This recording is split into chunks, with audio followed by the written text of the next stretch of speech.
Sir नमस्कार.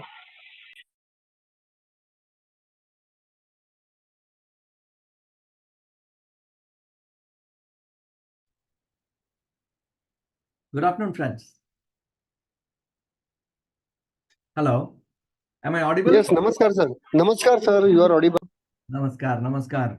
In fact, sorry for bearing with me. I was trying to log into the system, but it was asking for some verification code which was not with me. In view of convocation today of ISTD, in fact, I had informed Usha madam that I would, start the session, and I took all the credentials. But unfortunately, what happened in this revised system?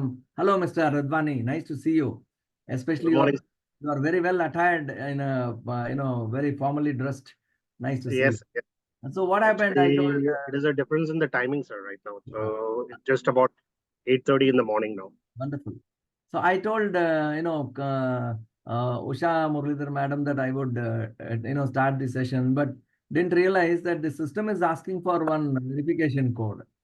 Especially since I am, if I have to be the host, I think they have built in a lot more security system in Zoom software. They have renamed the software. Earlier it used to be Zoom. Now it is called Zoom Workplace. Probably, that's the reason. Mr. Jagannath, hello. Am I audible? Yes sir. Mr. Jagannath, last time Yes. you had asked me what IoT is, and I had given you also Yeah, explanation. Internet of Things. I said Internet Yeah. of Things, where you can connect everything on your smartphone, and using the cloud you can set. And afterwards, after I explained to you, I thought I should reinforce that understanding with you through a small, audio visual. I'll just start my session, after you see this audio visual, because it was last time I couldn't locate that audio visual which I normally used to use. Is it okay when we start with an audio visual? Great Okay, sir. Thank you very much. Yeah, I just thought I'll do that so that it will be easy for you to. 1 minute. I'll just share the screen.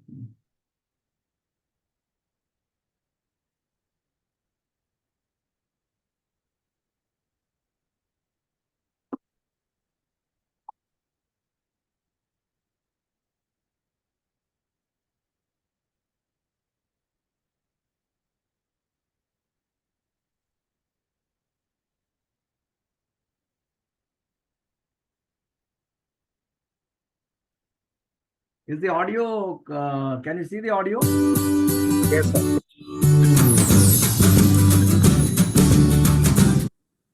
Imagine you're at work and realize that you might not have turned off the air conditioner while Is it, can you see the visual? Yes, sir. Yes. Yes sir. Yes. As well as Just make audio, it full right? screen. Yeah. Okay. This is a small audio visual on what Internet of Things is, which I had explained to you in the last. leaving your house. Instead of traveling all the way back home, what if you could use your smartphone to know the status of your AC? And perhaps even turn it off? Wouldn't that be amazing? Well, yes. And this can be achieved with the help of the Internet of Things. Until recently, access to the internet was limited via devices like the desktop, tablet, or smartphone. But now, with IoT, practically all appliances can be connected to the internet and monitored remotely. IoT is shaping the way we live our lives. It helps us get a better insight into the working of things around us. So, what exactly is the Internet of Things? IoT is a system of interrelated devices connected to the internet to transfer and receive data from one to the other. A smart home is the best example of IoT. Home appliances like the AC, doorbell, thermostats, smoke detectors, water heaters, and security alarms can be interconnected to share data with the user over a mobile application. The user can now get detailed insight into the working of the devices around him. Think about it. Until recently, the internet helped people connect and interact with each other.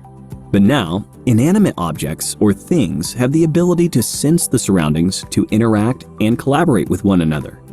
For example, in the morning when your alarm goes off, the IoT system can open the window blinds, turn on the coffee pot for you, and even turn on the water heater. Although all of this is fascinating, there's a lot that goes on in the background to ensure seamless functioning. From effective communication between devices to accurate processing of the data received, a lot of components are involved. In the context of IoT devices, hardware can be classified into general devices and sensing devices. The general devices are the main components of the data hub and information exchange. They are connected either by wired or wireless interfaces. Home appliances are a classic example of such devices. The sensing devices, on the other hand, include sensors and actuators. They measure the temperature, humidity, light intensity, and other parameters. These IoT devices are connected to the network with the help of gateways. These gateways, or processing nodes, process the information collected from the sensors and transfer it to the cloud. The cloud acts as both the storage and processing unit. Actions are performed on the collected data for further learning and inferences. Wired and wireless interfaces like Wi-Fi, Bluetooth, Zigbee, GSMs, and so on are used to provide connectivity. To ensure its ubiquity, applications need to support a diverse set of devices and communication protocols, from tiny sensors capable of sensing and reporting the desired factor to powerful back-end servers that are utilized for data analysis and knowledge extraction. To help you understand its working, let's take a simple scenario. Let's suppose you want to water your garden every time the moisture level in the soil drops. Instead of doing it manually, you could automate it using IoT. The sensors and actuators installed gauge the soil for its moisture. This information is sent to the IoT gateway with the help of communication protocols like MQTT or HTTP. The gateway significantly aggregates data and feeds it to the cloud with the help of Wi-Fi LAN. Once the moisture level drops, the system is immediately triggered and the sprinklers are turned on. However, with the information stored in the cloud, a detailed analysis like the time of the day the sprinkler was turned on, the rate at which the moisture in the soil reduces, and so on, can be done, and the report could be sent over to you on your smartphone over an app. With the improved response, monitoring, and analytical capabilities, IoT is being adopted in almost all industries and domains, opening doors to endless applications. Today, IoT is being used extensively to lessen the burden on humans. To name a few, IoT is deployed for smart homes, wearables, watches and bracelets, smart cars, smart farming, smart retail, smart grids, smart city, and smart healthcare. With such a wide spectrum of applications, the future of IT looks more promising than ever before. In 2018, there were about 23 billion connected devices, which was more than double the world population. According to experts, there will be over 80 billion devices by 2025. IoT is a vision to connect all devices with the power of the internet, always learning and always growing. Now that you have a picture of what IoT is, here's a simple question for you. Which of the following technologies is not used as an interface for a network? 1. Wi-Fi. 2. Ethernet. 3. Zigbee. 4. VPN. Give it a thought and leave your answers in the comment section below. 3 lucky winners will receive Amazon gift vouchers. The integration of IoT with other technologies like cloud computing, machine learning, and artificial intelligence. I think that's it, friends. It's we'll get back to our session. Right, sir. Thank you very much. Maybe little digression, but I want to quote one funny example of the yesteryear actor Jitendra. Yeah. During his the last or maybe residing era, one very famous story about him was published in one Marathi paper, that is Chanderi, in which it was mentioned that whenever you meet Jitendra, he will start talking about the newer technologies and he will say कि I have got the machine who will मतलब जो आपके पैर दबा देगा, आपकी पीठ दबा देगा, and so on so forth. तो वो कितना टेक्नोलॉजी पे डिपेंड अभी हो गया है. And the bottom line is that he is now becoming older. He is growing older. That's what is the bottom line. Joke apart, but what I wanted to say is much more dependence on the technology or machinery has been increased because of IoT. Of course, it is adding value to human life. That is also one thing. Even in case of agriculture and other things also, even much more smart agriculturists, they are using this kind of technology for the cultivation of agricultural produce and maintenance of it and keeping security of it and so on and so forth. So that is there. The only bottom line is that These all smart technologies should not make the users dumb. Thank you very much. Right. See, smart technologies are developed by intelligent people, and the control is always with the human being. See, that is why I always say that artificial intelligence can be created, not an issue, but who creates it? It's a human brain. So probably, the speed with which the responses happen is, is what makes it exciting to learn. And because normally what happens is the speed at which we people work. Why did a human computational skill get replaced by a calculator? Because it can do faster. Similarly, calculators were replaced by, in fact, I recall we were using a facet machine some 40 years ago for doing totaling and all. And then those things were replaced with computers, calculators, and now, it's on the fly. Today I was submitting, my medical claim through one of the portals. And it says, it was on a SAP-based system. It was saying, you can add, if I have to submit 2 bills, it can just quickly add the 2 as we go on. I don't have to even keep a subtotal with me ready to punch in. That's how the system is moving, making things very interesting. Thanks a lot. It's, in fact, I fully agree with what people say. It's at the end of the day, the human brain which creates everything, and there's no substitute for that. Only problem is many of us, do not, leverage the brain. I won't say we do not use the brain. We don't leverage it to the extent it should be used.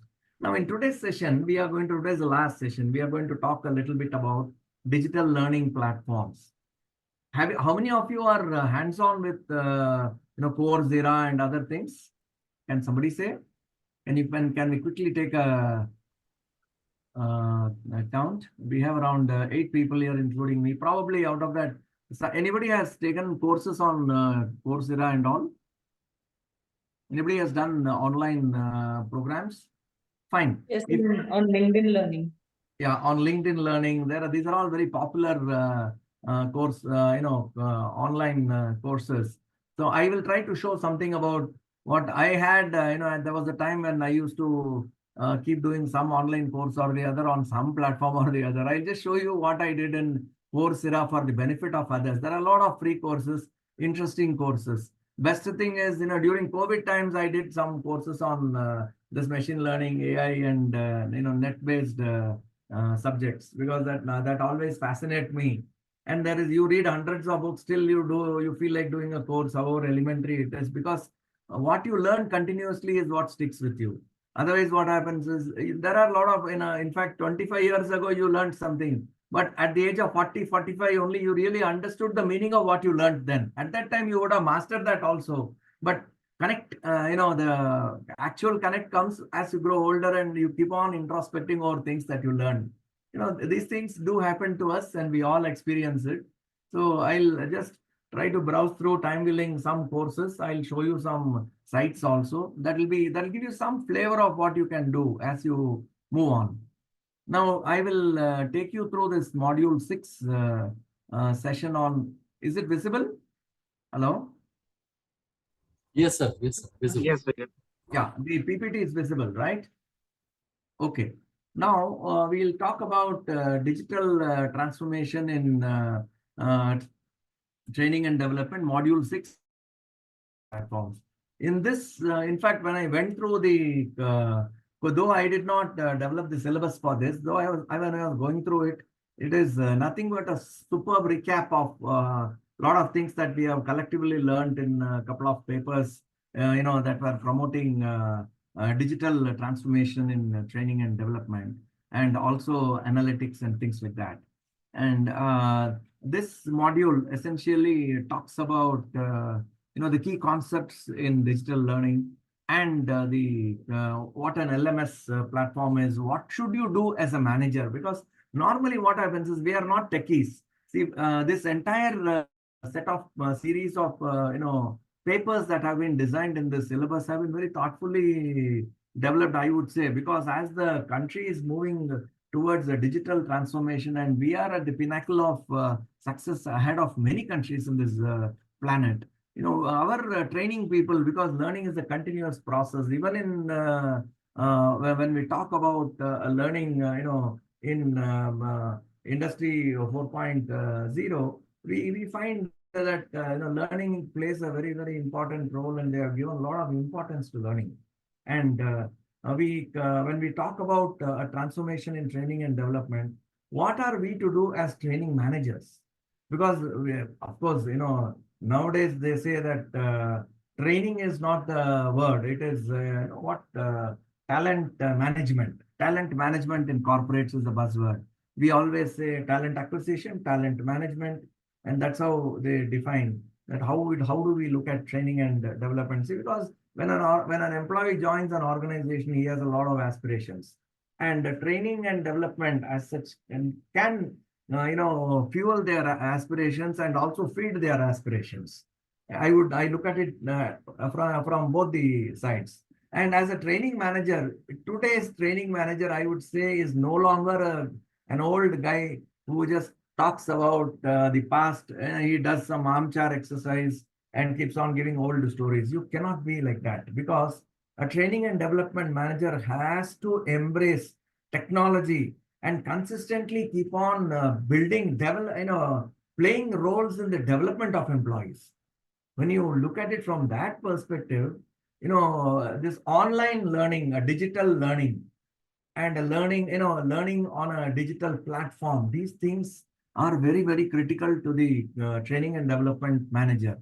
Anybody who is a passionate training and development manager would continuously keep doing, I would say, an empirical research, or more than an academic research. He will stretch himself to see how he can keep on innovating the training and development initiatives on these platforms, for which what he needs to know is he need not know the code writing or developing codes. Software development he need not know. Let me tell you, he needs to have an appreciation of software development, but he should be able to think through how a software can be developed to supplement his training initiatives and drive his training vision. That is very important. From that perspective only, whatever I am giving you as input, I am also reinforcing it through certain supplementary audio visuals that would give you better insights about what you are learning. So you are a learning and development manager. You are a training and development manager. Your focus has to be, how should I leverage a digital, the strength of the digitalization into my training and development system and add value to my, participants or my employees. Once you have that broad vision with you, you will be able to really appreciate what technology can do. You should know what technology can do and what is the right technology you should pick up for your company. Like I told you, if you have a small fever, a crocin would do. If you have a large, or any small OTC drug, I'm referring to just crocin as a word, but it is any OTC drug would do. But if you are facing with a major illness, you need to consult a doctor, you need to pick up antibiotics. But how do you approach it? That, if you try to draw a parallel to your training and development initiatives, leveraging a digital transformation in the organization, you need to be the first person to appreciate how to leverage. And that is what this module 6 is going to focus about, how to go about digital learning platforms. Now we are going to talk a little about features of the digital learning platform, key parameters around decisions on right digital platform, evolving platforms, and Moodle as an open source LMS platform. Just to give you a background, Moodle is an open source. If you go through the websites and if you ask for top 10 digital learning platforms and all, you will find a lot of inputs, but most of these companies would only talk about commercial platforms. But somebody that the diploma team has rightly identified Moodle to be showcased as a good LMS platform, because Moodle is something which is an open source platform. Anybody can have log into it, define his own rules within the system, and can conduct programs, can conduct examinations, can keep track of their participants progress and things like that. How many of you in your organizations have Moodle? Gentlemen? Hello? Not us, not me. No, sir. Even I heard it for first In this, time. And when I read it through study material, I was actually could not get the idea properly. So if you can explain that. No, I will explain. Don't worry. I will today, even if I take a little more time, I'll give you a good insight about it. I have got some audio visuals also for you to understand how to go about it. At the end of Great, this sir. session, I Thank you. want you people to work as good, brilliant managers. That's my, and I don't want you to be techies, because that's not your domain. Your domain is to create value through, empowering people by giving them knowledge. That's how I look at your roles, and therefore you will be able to get good insights. I'll give you the very good insights as we go along. Now we will. My screen is visible to you all, gentlemen. Yes, sir. Yes, sir. Okay. Now we are going to see these four things today. Now, in my earlier class, when I was giving some sessions, I talked about fourth industrial revolution. Do you recall? Hello, those who attended my previous session, I said that fourth industrial revolution is Yes, sir. Yes, yes. it is focused on manufacturing, and it is driven through IoT, isn't it? The technologies and the artificial intelligence, machine learning, IoT, all these things are going to drive the fourth industrial revolution. That is a technology at its best. And if you see, I just thought, in today's class, I should talk about, this fourth industrial revolution is what is driving the change today in this world. Now, when you talk about learning objectives, because in fourth industrial revolution, the technology is prompting people to learn and continuously learn. It is not a single learning, because people around the world are doing fantastic research and commercializing the technology that can be driven for creating values in business. Now, when you talk about the first industrial revolution, it was mastery of basic skills and knowledge. That is understanding of simple reading, mathematics, and all. When you talk about the learning objectives from the first industrial revolution to the fourth industrial revolution, the development of a whole person across multiple intelligences. That means earlier we used to talk about a person having a knowledge and skill. Here they talk about an emotional, balance, an intellectual, study of a person, and then how socially he is. So these are the things which are, that is developing a person as a complete person who is emotionally balanced, who is very knowledgeable, very skillful, quite an intellectual, and he is socially also acceptable. What they say is, if a guy is, two people join the company the same day, one fellow retires as a manager and ends his career, and the other person goes on and on to become a very big guy. Why does it happen? Both of them have gone to same school, same academic, same day they have joined an organization. Why does it? It is not because of their intelligence. It is because of their social intelligence and emotional intelligence. We talk about emotional intelligence. That is what fourth industrial revolution is all about. When you talk about the role of an educator, if you are going to be a trainer, if you are going to be a training executive, training manager, then you facilitate training program. If you are going to be an educator, and you need to be an expert in a domain, whereas in today's context, you have to be a facilitator. Now, when you talk, if you're a learner, the learner experience in the first industrial revolution is typical factory model, passive, structured, directed, and mass production. That's what we were talking about initial industrial revolution. In the fourth industrial revolution, it is custom model. What is something, have you heard of this concept called bespoke learning? Hello? Hello? No, sir. No, sir. No, sir. No So idea. there is a concept called bespoke learning, which says that, people have, they'll, everything, the learning itself is customized and tailored to an individual. This is only possible today if you are very strongly going through an online learning model, which is a blended learning, so to say, where in a blended learning, you attend some classroom sessions and do something online. So this is called a blended learning. We'll see it as we go along. And in today's concept, when we are in the fourth industrial revolution, what is very, very important is the learner experiences an active self-directed exploratory model where the educator facilitates his active self-directed exploratory models, and he's only a facilitator. He cannot teach him anything. He will help him to learn. And the target age, what is K-12? It is 12 years of learning. They say in a school, when a kid goes to a school, in American concept, a K-12 is 12 years of learning as the child starts going to school. Whereas in today's context, where we are having a fourth industrial revolution, the progress of learning has developed into a process called lifelong learning. I took the first session on continuous learning, whereas here they talk about a lifelong learning. My age is 64 plus. I'm very proud to say that.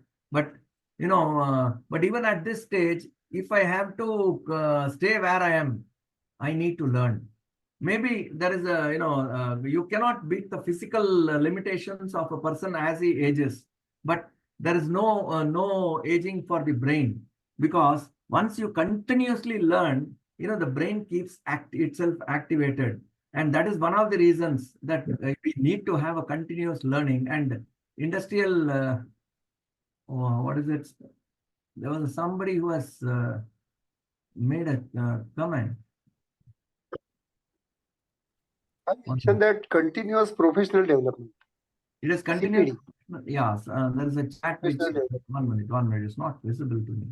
That's what, just a minute. CPD, you need to keep yourself updated for whatever field you are working, whether you are a knowledge worker or you are not, but you have to keep yourself updated, and that's why we call it CPD. Continuously. And in many industries, even in my industry, they keep it at some posts. It's mandatory that you have to pass this kind of test and you have to get these kind of certifications, especially in the IT field. I suppose the companies make it mandatory for because it is the most dynamic field I can see. Because if I say that, I have seen people like, when I started learning computers, it was at the age of 19. And afterward, my first Fortran program was written in the year when I was 19. And later on, I realized that today the technology has changed so much. So much it has changed that, what is, the other day I was, somebody was saying that he wanted a job relating to analytics and IoT, same domain about which we spoke a few. I just called one of my friends and asked him if he has an opening. What he says is, sir, my domain is on machine learning and AI, and I have certain low-cost coding tools and all for which I train people.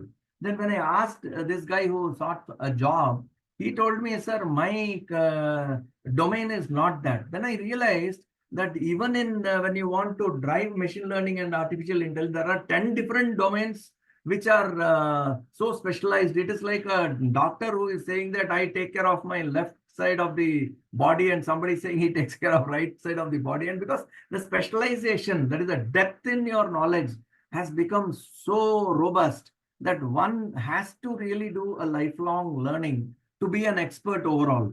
That is what I personally, and then I was, as you rightly said, in IT field, the changes are so dynamic that without a lifelong learning, you cannot sustain in any industry. Now we talk about expertise. Expertise is the teacher knows the best. In the past, teacher is the one who is most knowledgeable. And today, it is not the teacher, anybody can teach. In fact, most of my supplementary inputs to this class comes out of a social domain, a public domain, where people start providing insights and inputs. So today the world has changed. Learning takes place because anybody can teach, because the domain expertise is getting so much narrower, so much deep, the depth is going down, and therefore, one has to have a solid depth, and therefore the guy with the depth in a particular domain can teach the domain. That is how it becomes expertise, mastery, personal mastery, they say, is what over a particular domain is what makes them, gives them that expertise. And in fourth industrial revolution, anyone can teach. Now, access. Earlier, there was only a physical classroom. But today we are seeing, I am sitting in Mumbai. I have got somebody, sitting in high seas somewhere. Mr. Advani is sitting somewhere around. And some of the people are sitting in, attending this class in geographically different places and within the country. In fact, I have also had my, online sessions when I used to take people from Latin American countries, from Europe, and from African countries. They all used to attend the classes. I know this is the power of the net that we are having. The fourth industrial revolution provides access for people to learn from. And the internet is fantastic. You just, at the click of the button, you just put the right kind of words, you get the right kind of solutions. Now, there are some key terms about which we can take key terms and concepts on digital learning. What is digital learning? First concept itself, what is digital learning? Any type of learning using a digital technology falls within the ambit of a digital learning. That means it includes an online course. It includes internet research. It includes you watch online videos and learn. That's also a digital learning. Use tools like smart boards, tablets, etc. These are the components of digital learning. And then when we talk about an online learning, what does it mean? It talks about, it is something, it implies I'm getting trained using internet. The power of internet is being leveraged in my learning. And what are the modes of communication? Today we are into Zoom at workplace, discussion boards, we share documents, there is an email exchange, there is a chatting done. Today we are all communicating with each other. There is a chatting done, audio chatting, and then textual chatting. Then there is no restriction to typical predefined courses or training. It includes awareness sessions. It includes interactive exchanges, best practices sharing. When anything has to be communicated. In fact, you will not believe when I was implementing GST system, my training was 100% online.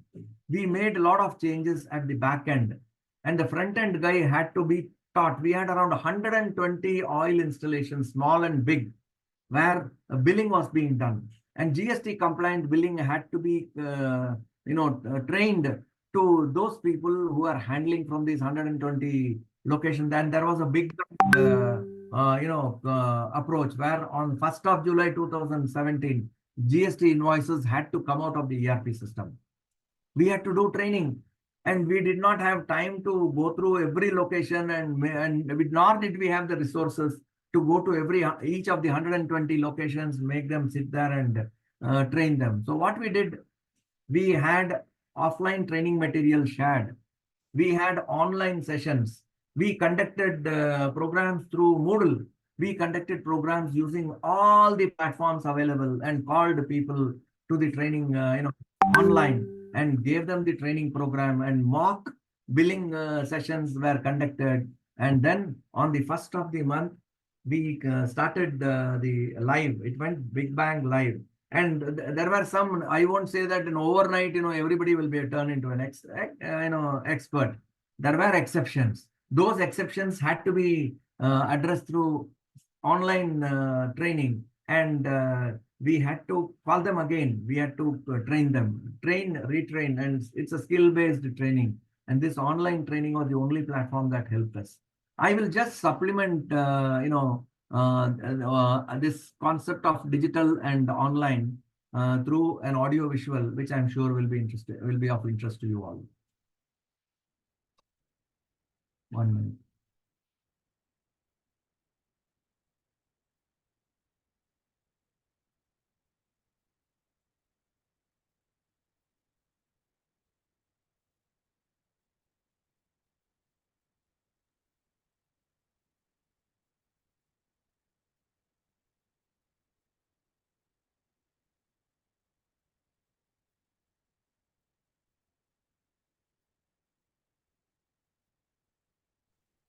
Just a minute, I'll just see why it's hanging.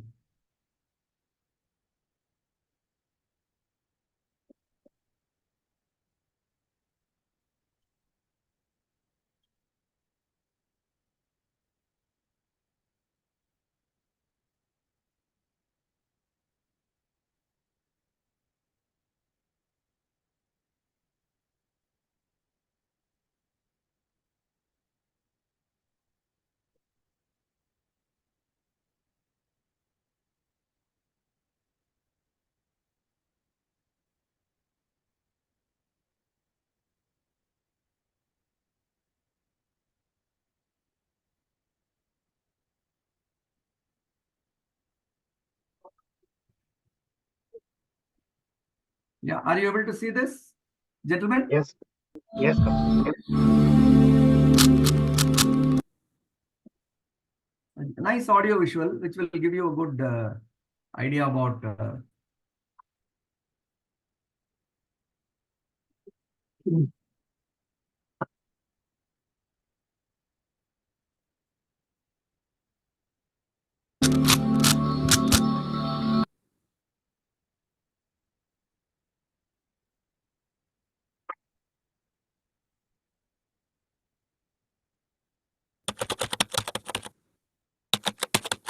When a question pops into our head, the internet is often the first place we turn to. The speed at which we can find answers and the amount of resources that are only a few clicks away, these are things we take for granted. Imagine having one of those questions 50 years ago. How do birds fly? Maybe you ask a friend or your parents. They don't know, so you try looking it up in your science textbook, but it's not in there either. After class, you ask your teacher, who's not the best at explaining things. So then there's the library, where you go to the card catalog to look up more books which may or may not have the answer. That's if you even held on to your question that whole time. No Wikipedia, no YouTube, just going from person to person, place to place, wondering if and when you'll find the information you're looking for. The internet changed all that. The power held by experts and institutions has. This is an audio visual which is very interesting on online learning. I'll talk about digital learning once it is through. Has now been placed in your hands, the hands of the learner. Of course, with this new power comes new challenges. We often find ourselves dealing with information overload, and we only have so many hours in a day to comb through the material, searching for the stuff we need. It can get overwhelming at times. That's where networks and educational platforms come into play. These tend to be more organized, like a classroom, taking into account learning preferences and goals. Their structure can help us to make sense of the chaos, leading to a more familiar experience. Online learning is changing our relationship to work and school. Parents can download materials for homeschooling, or even find virtual classes in subjects their kids love. Maybe you're a professional trying to get a certification, or a retiree attending a webinar on poetry. This doesn't mean that it's all smooth sailing. We might try out something new and run into tech issues or feel frustrated with the platform. At this moment in time, the World Wide Web is more like the Wild Wild West. But these new tools are getting better, and people are learning how to work together online. So if you like thinking outside the box and doing things a little differently, you now have a world of possibilities at your fingertips. The power to decide how and when to learn is now yours. That's it, gentlemen. Enjoyed watching this video? Yes, sir. I'll give you one more video. There's a very interesting video on what is digital learning, because this is online learning. Online learning is what is in thing, and the digital learning. Very, very interesting.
That's the a nice short way in which you can quickly, you would have gone through what digital learning is all about. Any questions? I think you got a fair idea about digital learning and online learning. Yes, sir. One Yeah. statement was made in that video that machine learning or this digital learning cannot replace the great tutors, great teachers. No, I can segregate it into three parts. One is the type which we are now undergoing. That is, you are teaching or facilitating from your place. We are at our place and we are learning. This is one kind. Another is this is getting recorded and maybe those who are not attending now, they will watch it later on, then they will also learn. Third Yeah. is I am talking about the chatbot or some kind of that kind of technology where online I am putting the question and the machine is answering as per the program, because there is no one sitting at there actually, but Yeah. the machine learns, reads the question, learns the question, and then answer accordingly. So how can we name them? Online learning, machine learning, digital learning, or See, online where, tutoring. you know, Explain about that. where any Number one. learning. Second, one Okay. more sub question to Okay. related to it. Okay. Today I was traveling in a bus and in Maharashtra, and the advertisement goes like this: ki, Ali Sutti to AI shik batti, and let us learn MSCIT. Means it says ki when now it's a holiday time, let us make friendship with AI, that is artificial intelligence, and then learn MSCIT, Microsoft Certification in Information Technology. So Yeah. they are also using AI and ML, artificial intelligence and machine learning. Means even for computer courses which are run by the government, state government, they are also now using the machine learning. Means they are also trying to replace the tutors. Earlier, this course was being conducted in the computer institutes and so on and so forth. So, how it will be effective? Thank you very much. No, it is. No, it's not that. I'll tell you. See, when they say Ali Sutti, let us learn, machine learning and artificial, it doesn't mean that they are replacing a tutor. They are learning the concepts of machine learning and artificial intelligence with the help of, on the online platform, either with the help of a tutor, or it is a self-styled learning program where you continuously, have somebody talking to you, some transcripts you read, and then you understand and you answer questions and become an expert in the field. See, let me share with you one thing that in an online program, see, in a totally online learning program, you have everything is pre-decided and predetermined. The plan is 100% end to end, and execution is done on an online platform. And in this, if there is a provision that a faculty will continuously teach, and in between, even the questions that the persons are likely to ask are researched in a classroom, and they pop up such questions also. For example, let me tell you, as the training program keeps going, suddenly you will find a question coming. Here, when we had this small session on one of the programs, at the end of the program, it asked one question. Please now tell us which is the one which, in the IoT of things, when we were watching that video, a few questions were thrown. One question came up, which are the ones where there is no Wi-Fi, internet connectivity involved. It had the question had popped up. You keep thinking about it so that you do not stop your learning at the end of the session, but you will be forced to go through the net and go through, do a small research to learn about what are the things which are connecting an IoT device to a general appliance.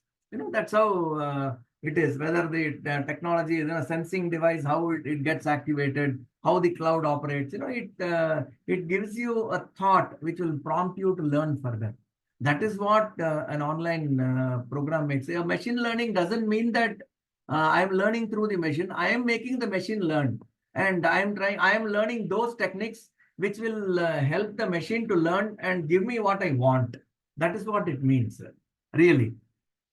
And we'll continue our session. Are you able to get across to what I'm saying, Mr. Jagannath? Hello? Hello? Yes, sir. Yes, sir. Yeah, you are able to understand, right? Okay. Now, we talk about e-learning. See, we talked about digital learning, then online learning, and then e-learning. E-learning is nothing but a virtual learning. This is what I was mentioning to you. It is a virtual learning. It is also a subset of digital learning. It is also a subset of online learning. And it is known as a virtual learning. That means you are sitting in a virtual classroom. There is no real classroom where you are sitting. And the training course is taken entirely over internet. And the trainer and trainee do not meet face to face at all at an. In fact, I have done several e-learning courses in, early in my life, when that is late stage of my life, I would say. When I started these e-learning programs, I was also wondering what is it that I am going to learn on a technology platform. But as you start doing courses, you will begin to realize that you are able to keep on thinking and working and learning, because the three things, you perform some task, you learn something new, you experiment with this, go back to the learning session, again play the the learning module, and again listen to the audio visuals that you have learned, and then again try it out. So this way what happens is, e-learning's biggest benefit I saw, because I have gone through classroom sessions, I have also gone through e-learning. I have taken sessions on an online platform and also in a real classroom environment. But I find that in an e-learning, you can do that action replay and learn from that. And anybody who is very, very keen to learn something, I would say you should have a desire and passion for learning. Then e-learning over a period of time, you'll get used to it in such a way that you'll feel very, very comfortable, because you are going through a structured curriculum. The beginning to the end is predetermined. They will also, where to put a comma, where to put a full stop also is predetermined in the course curriculum. And all the, your predefined communication, what should go through email, what should go through a chat, what should go through a messenger, while the session is on, all these things are predetermined. And what are the tools that you have to use? Video conferencing, forums, chats, these are also, predetermined. And e-learning is known as a fully online course. It is known also as a fully online course. Next. Sir, Yes. just wanted to let you know your PPT is not showing. My PPT is not showing. My God. 1 minute, let me share. I'm really. Just a minute. Is it now showing? Now it's no. Just 1 second, sir. It has to come.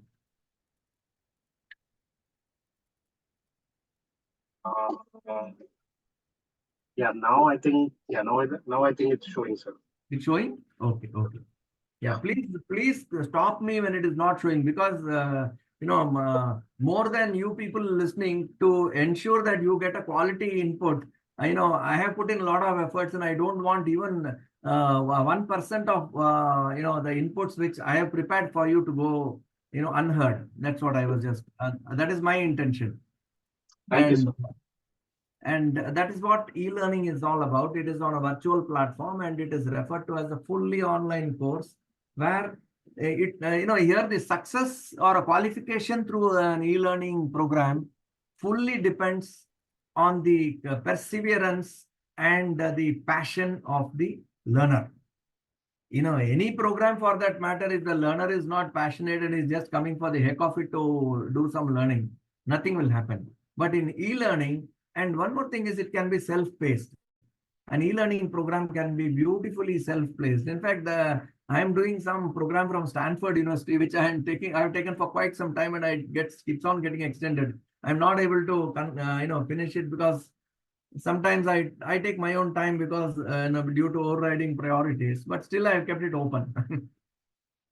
And the next part of this program is a distance learning. Now, earlier distance learning used to be associated with correspondence courses. We all know. Many of us are adults. We have also gone through. I have also done some program on a correspondence course.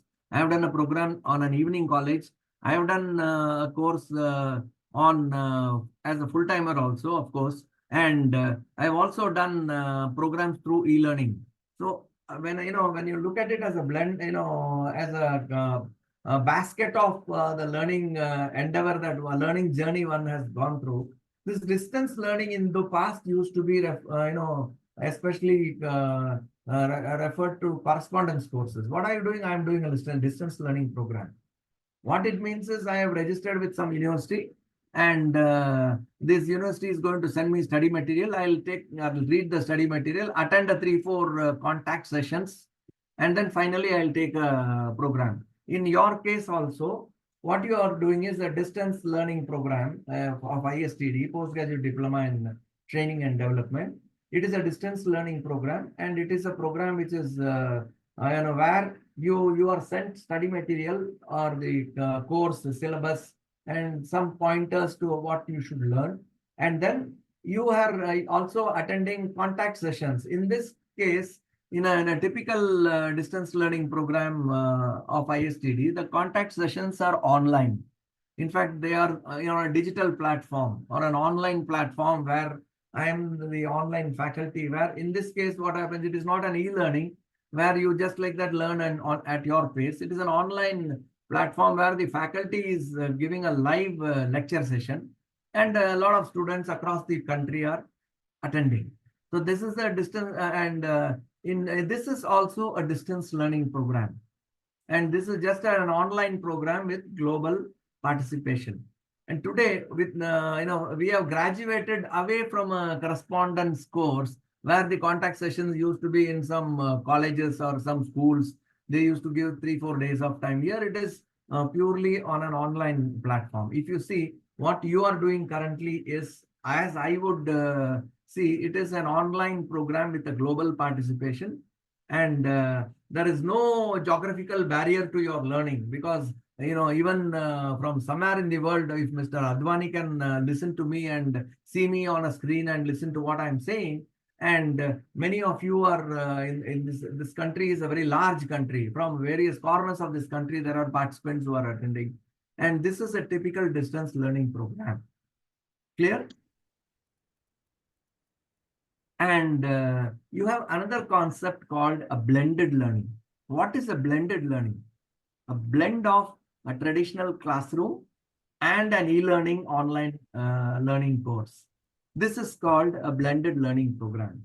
Normally what happens is, yeah, Mr. Advani, yes, you have raised your hand. Yes, sir. I just wanted to confirm, because just a slight clarification. Now you just mentioned about the distance learning, and you also mentioned about the e-learning. Yeah. So what is the thin line between that? The thin line is, in an e-learning program, there is no faculty who will be interacting with the student. In an e-learning, typical e-learning, if you want to go by the definition of an e-learning program, just let me show you. If you look at an e-learning program, if you see in an e-learning program, the trainer and the trainee do not meet face to face at all. Got it. So can we say, sir, what we are doing now is the distance learning, and what our fellow students will do while watching the YouTube, they will be e-learning? Is it the That will be case? an online learning. Yes, correct. It can also be called an e-learning. It can also be called an e-learning. It is because very beautifully explained, Mr. Jagannath. I should really appreciate you for bringing this subtlety. Because see, it's all digital learning. See, digital learning is a broader, wider canvas. Under that, you have an e-learning, an online learning, and a distance learning program. Typically in a distance learning, what we are doing now is, I would say that it is an online distance learning, I would say, because we are having all kinds of, it is a sort of a hybrid version. But typically I can also call this a distance learning. As you rightly said, if somebody is going to study the material, I would say that it is a digital learning. Online digital learning is what I would say. Not even e-learning. E-learning what happens is, normally whenever you do an e-learning session is associated with the test. In between written test and evaluation process. It is a comprehensive way of learning. Here in a distance learning, they are doing an online learning. They are doing an online learning No, or a digital learning. So to what say, I could recollect, sir, pardon? what I could recollect are my very early days when I started my profession, and that time our institute used to conduct these correspondence courses. Means they will Yes. send us the study material, just like the ISTD has sent us. Yeah. Then we will Yeah. read it on our own. Then they will send us the assignments. We will attempt it by writing. Then we Yes. will send it by post. They will check it, and then they will send it. And then we will appear for exam, and so on so forth. Everything was on paper and pen. Non-computer era, we can say 90s. I am talking about 90, 91, 90. Right, agree. Up to 95 almost. Yeah. So that was actually exactly the correspondence course, like you also mentioned, Yes. like IGNU and other institutes were doing at that time. Now also they are doing, but now they are conducting Zoom meetings. They are making available videos afterwards, and so on and so forth. Thank you very much. Yeah. Now I will just supplement this. I had talked about a blended learning also. And what I'll do is I will just show you some audio visuals to reinforce your understanding about these concepts. Okay. I just switch on to the video.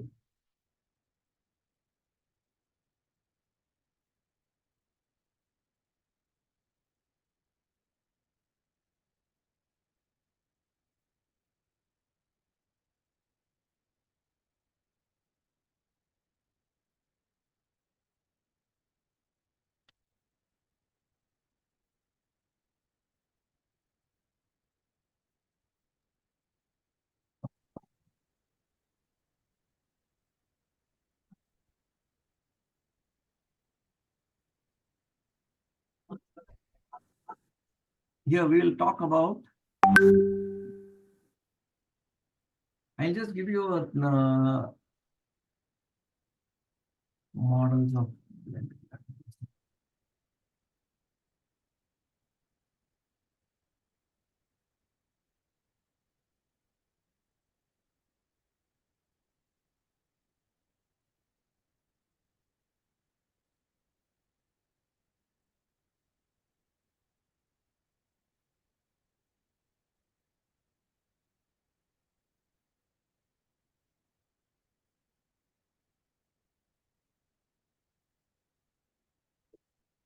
Can you hear? Can you see this video?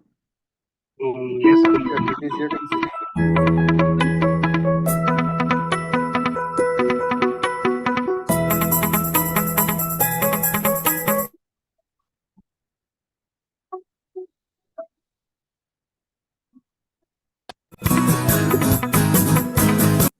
Is it visible? Yes, sir. Yes, sir. Yes, sir. Just make the full screen. Yeah. Because, yeah, is it not 1 minute? Is it visible? Yes, sir. Yeah, perfect.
these are the 6 models which people normally use to talk about, blended learning. That is, in a blended learning environment, the participant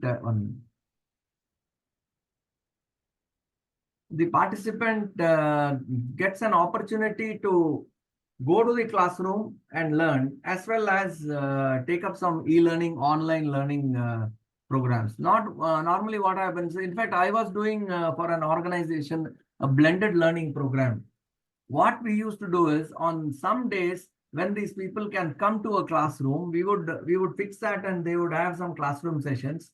And on a few days, we would have an online session, and we would also supplement it through some e-learning courses, and the assignments and all would be done on an e-learning platform.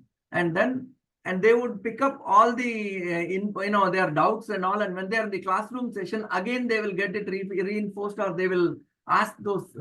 We would have specially dedicated sessions to respond to the doubts and queries in the classroom environment. This kind of blended learning normally happens where companies do not want 100% e-learning programs.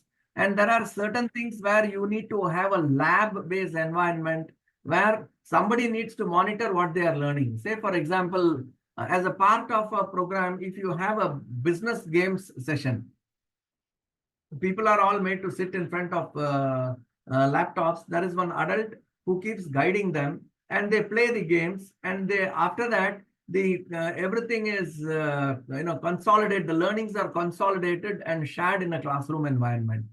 And the business games is an e-learning game which is designed to reinforce the concepts which they have learned in another online session. That is how the learning keeps on continuing. Now, when we move on from the learning to what are the online course material which we give.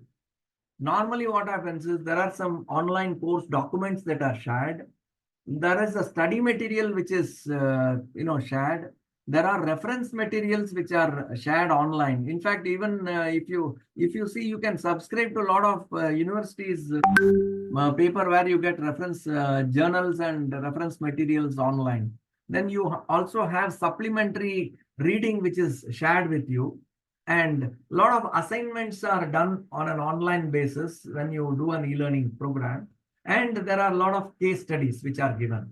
And similarly, project exam guidelines are also provided to a student as a part of their online course. And then you also have pre-recorded sessions of lectures. Now, what I'm giving you live, that gets recorded, and subsequently when any student wants to learn, he can leisurely go through the pre-recorded session, and he will be able to learn whatever he has to. And then you also have audio video links that there are podcasts also given on some subjects. Nowadays that podcast is very, very popular, and you listen to podcast and have a supplemental. In fact, when I was doing some Coursera programs, some of the podcasts are so enriching as far as knowledge goes. I was very fascinated with these podcasts. Then there is the concept that is known as digital curriculum. Digital curriculum is nothing but a collection of resources that together constitutes a complete online course. That means if I want to do, let us say, a master's MS program in computer science, I can do it from any of the universities. And many of the universities have their own online system. Many of the universities tie up with Coursera or several other online platforms, and they put their course curriculum and they offer it as an online course. There are very many universities that offer digital curriculum. They give a complete syllabus, and all you need to do is to pay the fees and get yourself enrolled and start doing the course. The resources may constitute texts, lectures, tests, multimedia elements used for instruction. That is how the resources for digital curriculum constitute. Now, Another mode for learning are e-textbooks. E-textbooks have to be, in fact, today you have Amazon. You have an Amazon reader. Amazon reader, if you buy, you can keep on having the textbooks and you keep reading. You have some books which are available for free, some books which you need to buy at a cost. And you have even Apple also provides that sort of a library for purchasing books in bookstores. And you have a lot of e-textbooks which you can buy and read. And e-textbooks or digital textbooks have they come in a PDF form, in EPUB form, and in text form. You can read, buy it in any form. But I normally, find comfort in reading in EPUB form. Have you seen these books, digital textbooks? Amazon, you would have bought a lot of books and you must be reading. Advani Saab, you also must be reading a lot of books online, right? Hello? Yes, sir. Yes, sir. There are a lot of, today software available. And have you seen EPUB format? Hello? Yes, sir. I have seen the EPUB format, and I think what we read on Kindle, it is a similar one. Kindle is a different, that's an Amazon Kindle. That is a different format. And No, but EPUB I have gone through, and even that has the facility also. yeah. Depending on your reading speed, it scrolls up it. So that is also one interesting part. True. Keep engaged with that Yes. in EPUB format. That facility is not available either in Word or maybe PDF. But as far as my personal experience is concerned, I always use the text to voice because it keeps you engaged while reading, because it has facility of putting zero distraction from while you are reading. I'll show you something. See, this is my iPad. Okay. In my iPad, I have a lot of books. Say, for example, this I showed you some books on. I told you that Bernard Marr is an amazing guy for all purposes of technology books. I'm just sharing with you all an EPUB format. This is a typical book of Bernard Marr. I have a lot of books. See, there is an artificial intelligence superpower. Now, there are a lot of books which I have. One such book is by Bernard Marr. He talks about extended reality practice. Why I thought I'll show you is in an adult learning platform. These are the things which are very important. See my iPad. This is the book, and can you see the format? Yes, sir. Yes, sir. Yes. Yes. You can see the 8 things every school must do to prepare for the 4th industrial revolution. Hi, my name is Bernard Marr, and as a business futurist, I help. Somewhere along his Bernard Marr's note got triggered. I don't know how. See here. We were talking about that guy and his, you can see. You can see that this is how the format is. We can see the EPUB format. It's very, very convenient for anybody to read. In fact, I have completed this book. That's why it's showing the last page. You can see the way the book is written. The way I want to have it read also I have positioned.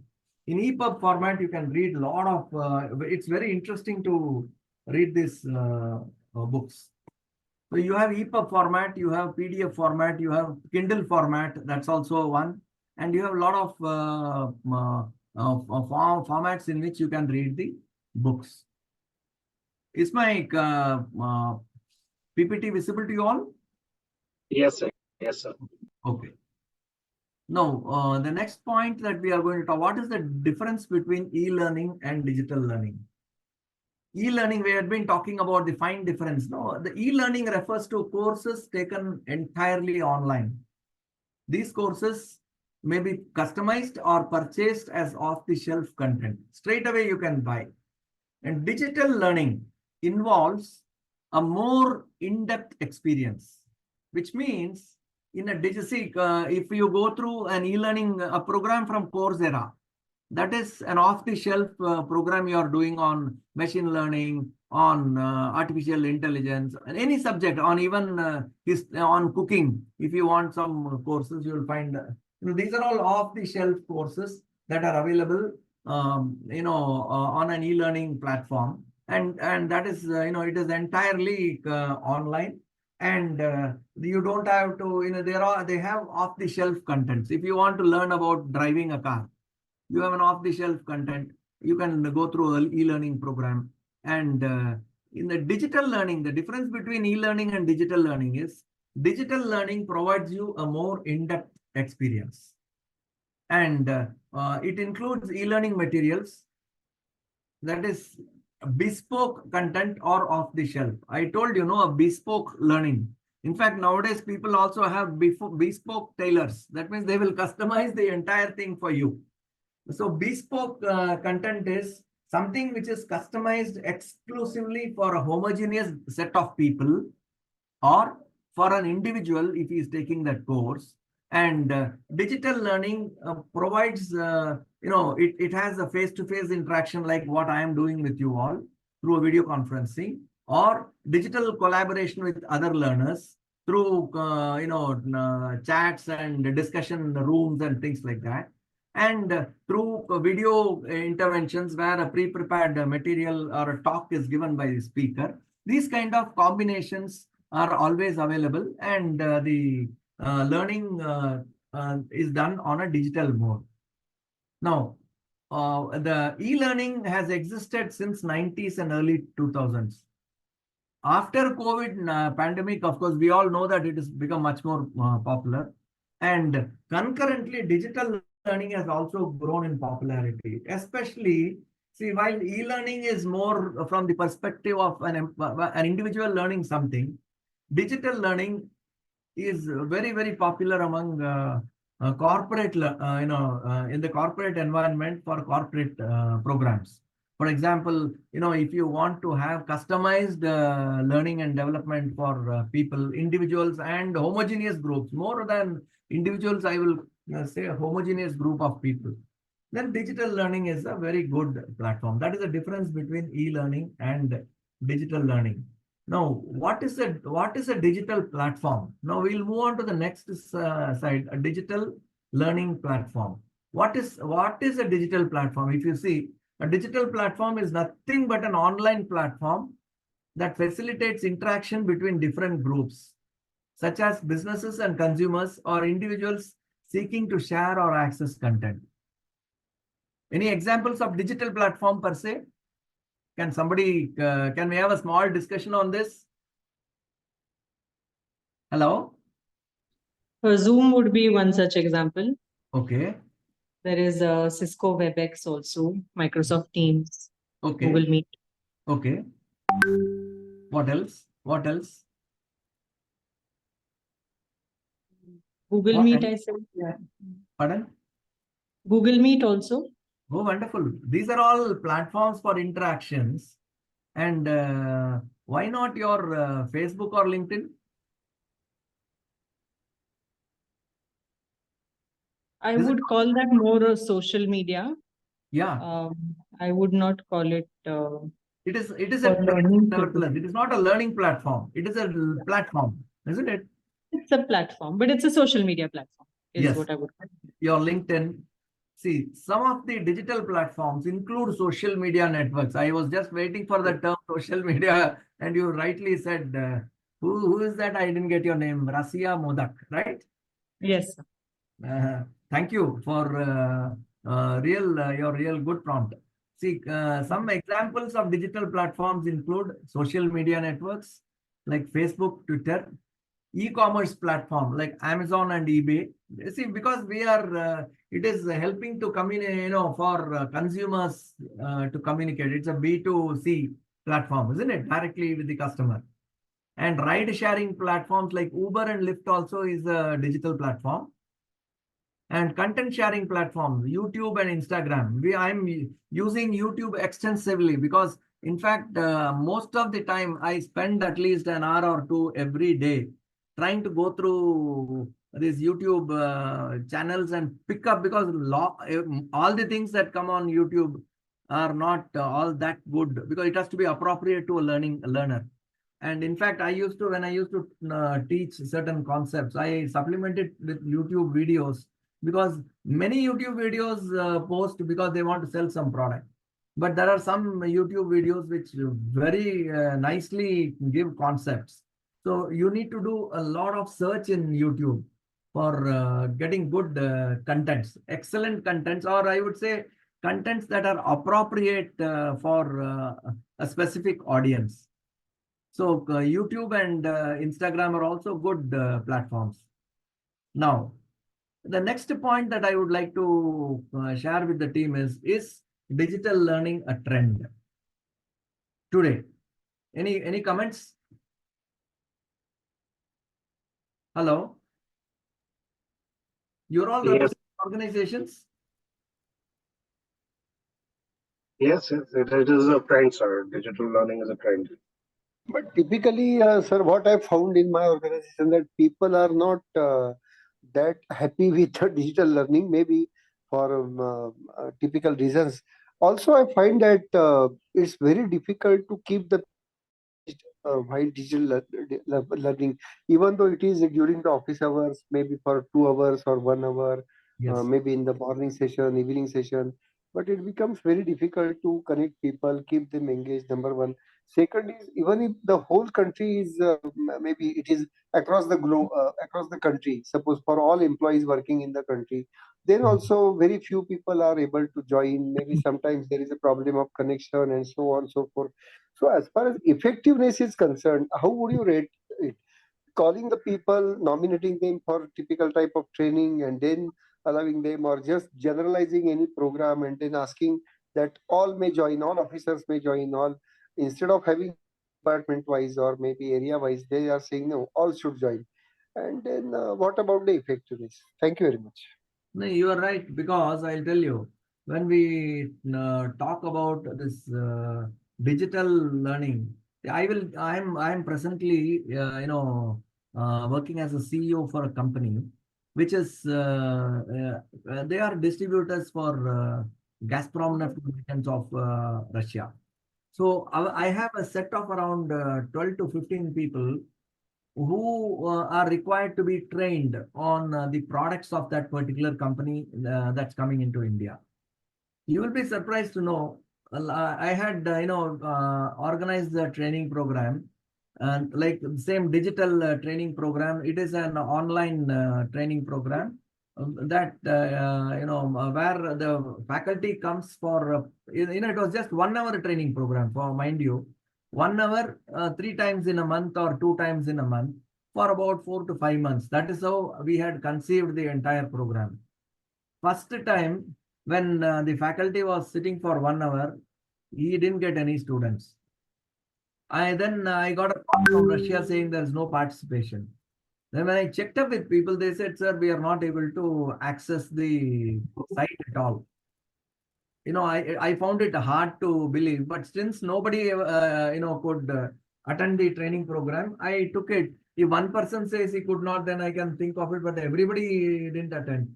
Then subsequently what happened, I put somebody to follow up on the, I put my HR head and said that you take a list of these 15 people, find out what is the site they are going through, whether the communication is coming correctly from Russia, whether the correct link is given for them to log into. And these people, when my HR person followed up, except for one, everybody attended.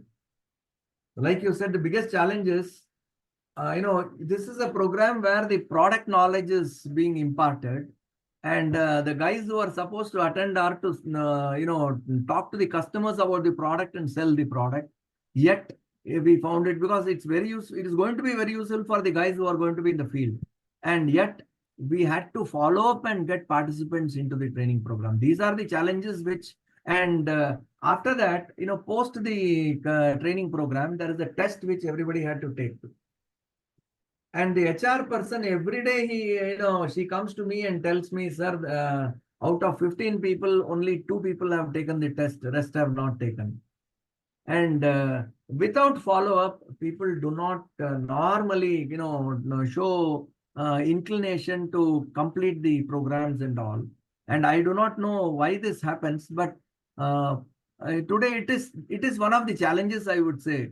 But probably, unless people get to appreciate what's in it for me and dedicate a specific time for learning, the digital trends maybe, because you leave it to that guy to attend this session and take a test and share with us his experience, he will not do. There is a slight push is also required, because what happens is in organizations, the business pressures take over such learning.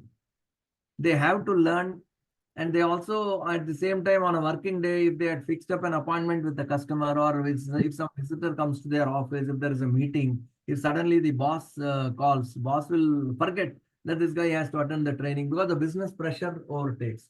These are some of the challenges. Nevertheless, with all these challenges, this is what the information says. The fact is 90% of the companies offer some kind of digital learning, and by 2025, I have taken the year ahead because there's no point in talking about the past. Let's look at the future. It is estimated. It is one of the leading research organizations. I forgot the name to put the name here. So it says that 90% of the companies offer some kind of digital learning. And by 2025, the global e-learning market is predicted to reach $350 billion. It's a big business. And anybody who wants to, have a pie out of this 350 billion valuation can certainly, put in their efforts. In fact, with data like this in mind, we can safely say that the businesses that adopt digital training platforms and e-learning materials will have a significant advantage.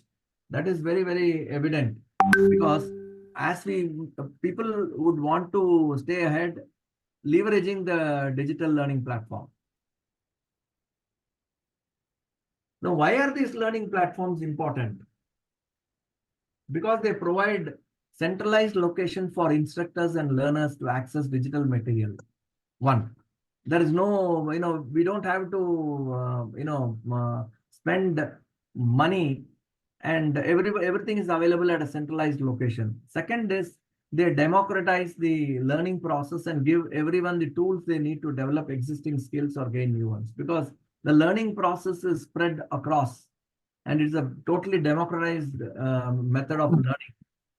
Because it is not that I pick up one raters, two raters. For all you know, they may have a different set, but if any learning has to happen, especially skill development, if the people have to have, it is across the board available for everybody to develop the skill.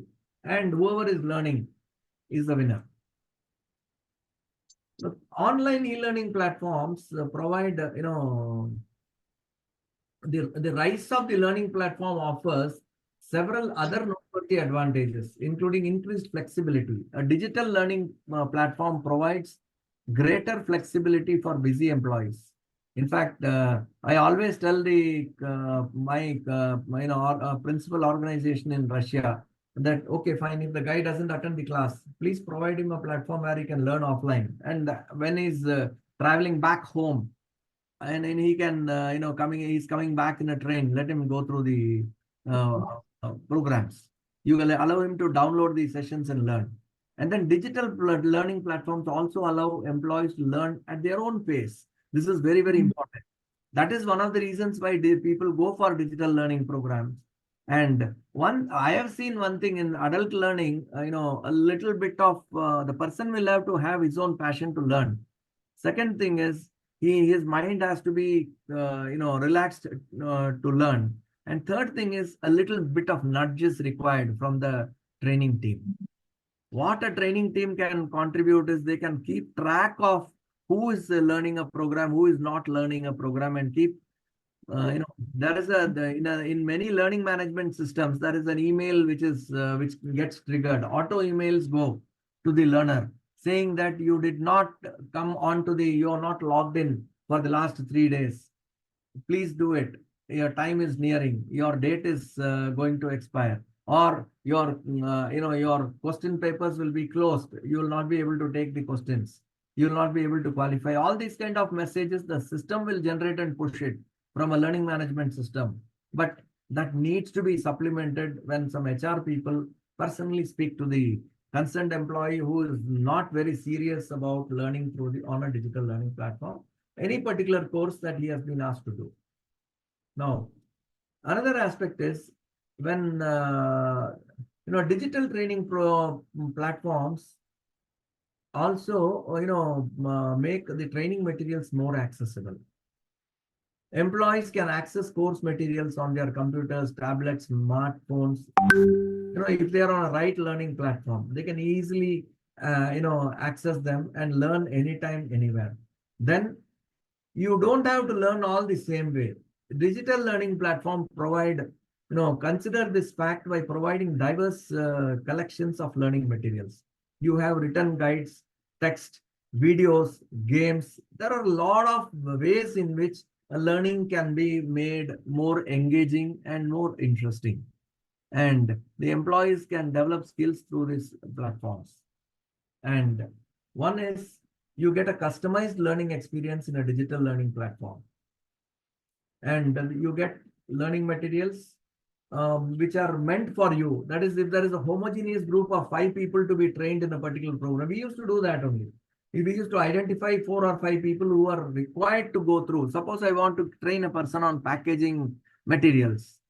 I make a I make a specific program and give it to him, and that is custom designed for him as on what he wants to learn, what I want him to learn, what he should know to build a skill. If there is a purchase guy, exclusively for purchase guy, you design a program that will teach him how to negotiate, how to make a purchase, how to identify, shortlist the vendors, how to go through a technical bid, how to go through an e-learning, a reverse auction, how to conduct on the reverse auction platform, how to shortlist a party, how to commercially conclude a deal. All these things can be customized. If there are 2 purchase managers, you can customize the program and give it to them. And also you can customize the purchase policies of the company so that they get abreast about how to go about purchasing in a particular organization. Now, when you talk, you can also have that is like I told you, a bespoke learning platform. I suppose I have a learning platform where I am putting purchase process. You give everything there. There may be a set of only 2 or 3 people in the purchase department in the company, entire company. Yet they will have a bespoke learning platform or a customized or a tailor-made learning program. Then your online programs can be more cost-effective than other programs. You don't have to pay somebody to offer training to your company. Say, for example, I am coming and training here. If this is pre-recorded and you just play it, you can play it 100 to so many people, and they will be benefited by learning. And so you don't have to really spend money for training people in your company. This is very, very important. And at the same time, sitting in your respective cities, all you need is a small computer or your own mobile phone with an internet facility, and you are good to go. That's what it says. And that doesn't cost you much. Now, how do you choose the best digital learning platform for the business? This is very, very important. It is extremely important because this is not a technical activity. It is a managerial activity. The training and development manager must know. Has anybody made any comment?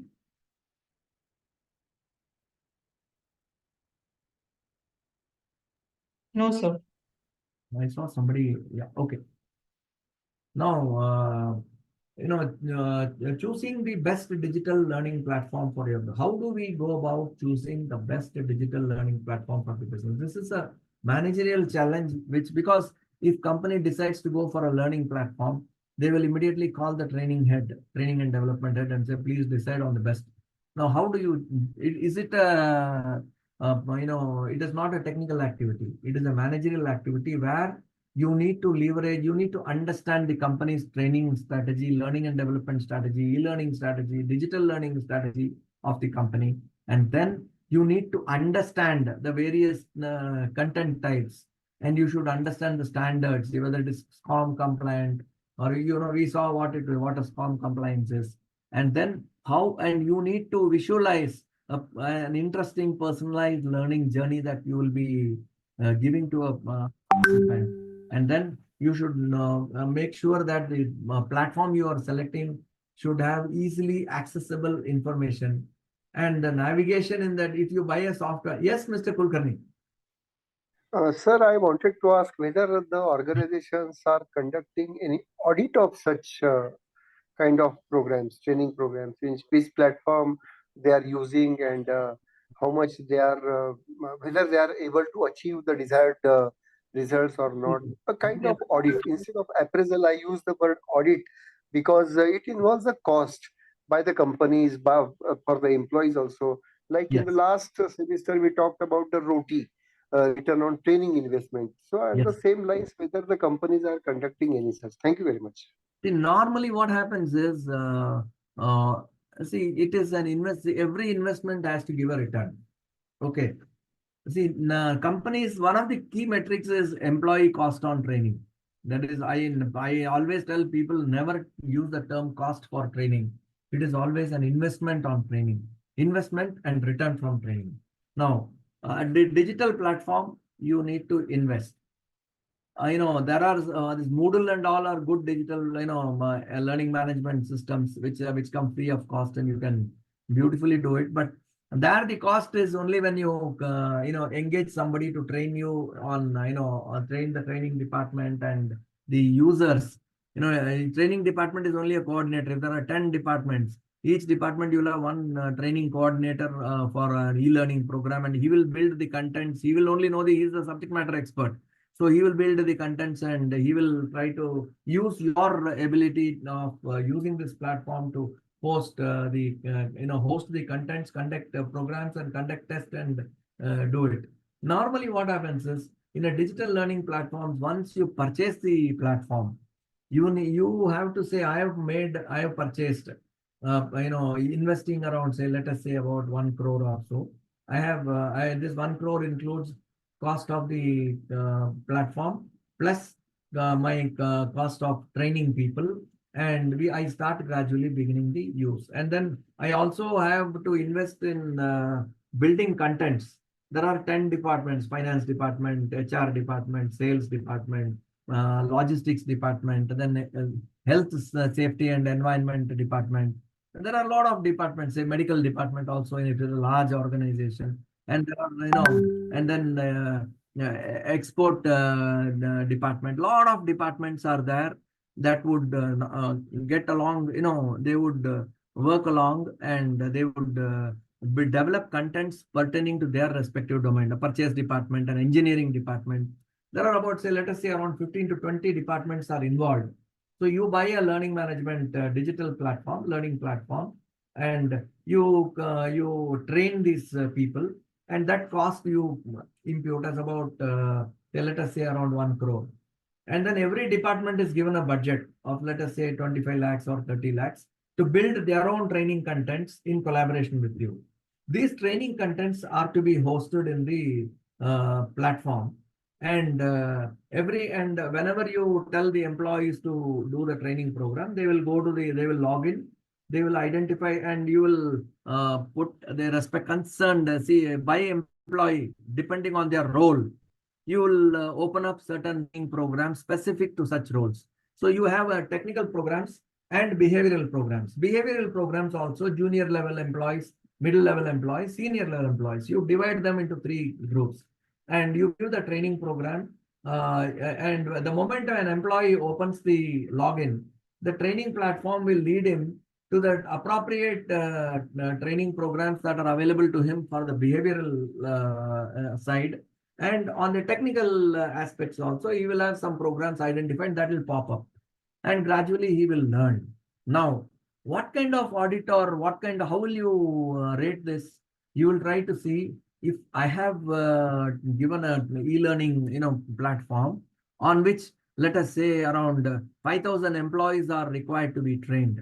Then I fix up when I send my proposal I will send my proposal. My investment on training on the procurement and training on this digital learning platform is say 1 crore, and my content development from is another about 2.5 3 crores. I need to update these contents as I go along. There is a recurring investment in building training contents also there.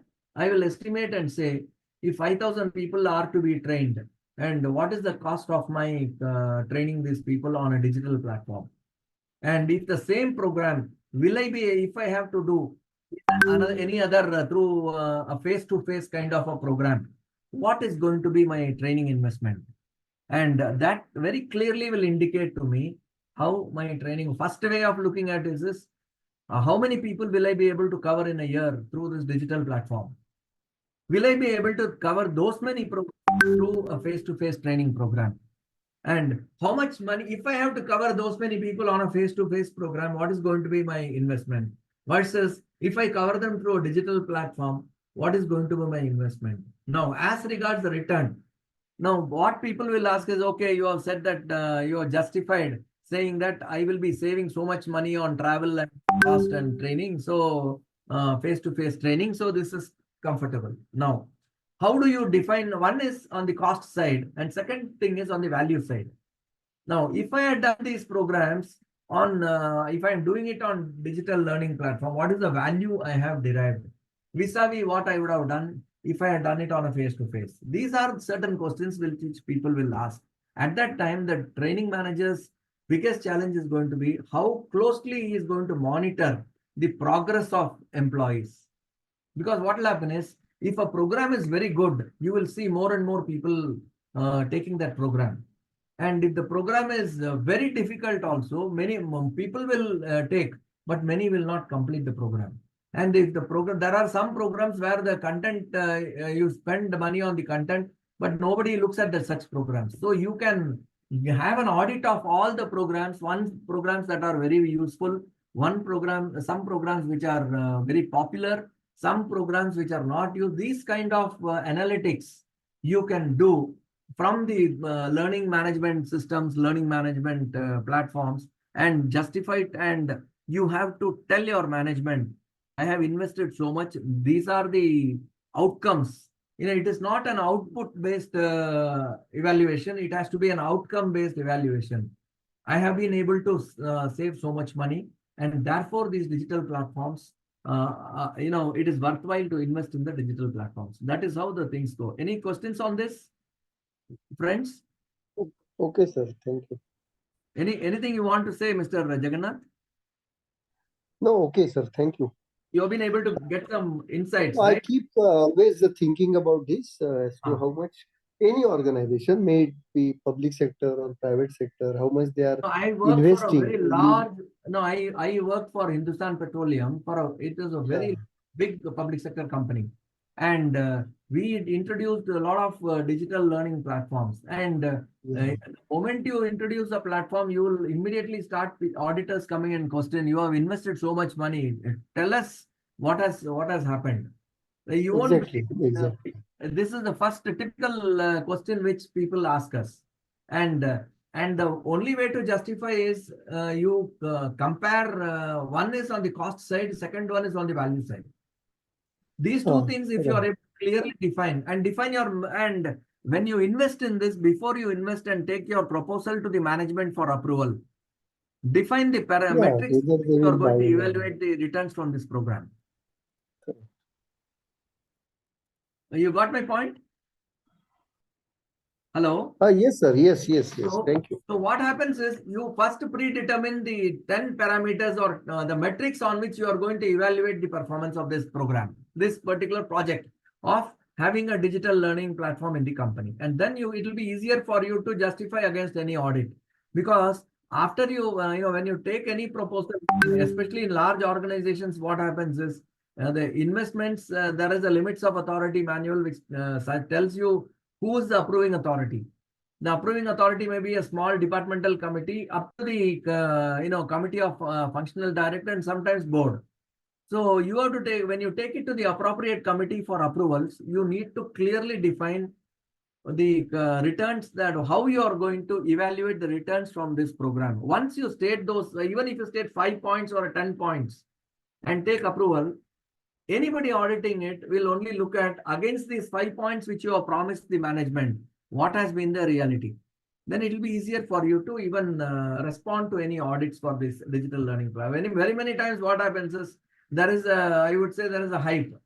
Everybody wants to go for a digital learning platform. They immediately go, and when the annual budget is prepared, they will immediately make a line entry saying, I will spend 2-3 crores in digital learning platform. Afterwards, in a hurry, they try to pick up some digital learning platform. This is my experience. I'm just sharing with you all.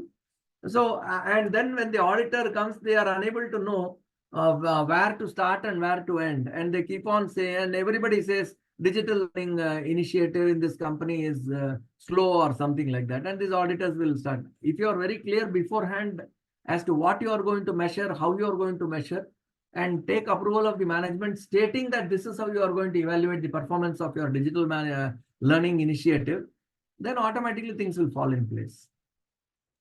Now, when we choose the digital learning platform,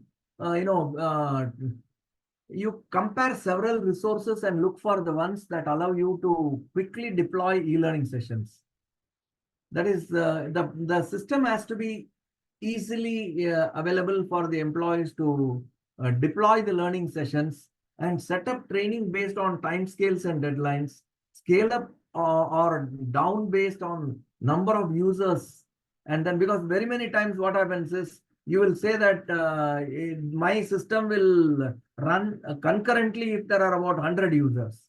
Sometimes what happens, when 150 users log in, the system will crash. The system has to be robust enough to take the predetermined number which you are, who will be using the system online on a concurrent basis. These are certain things. Even your ERP system, you need to define concurrently how many people will use it. So that has to be predetermined. And access content in multiple languages. This is very, very important.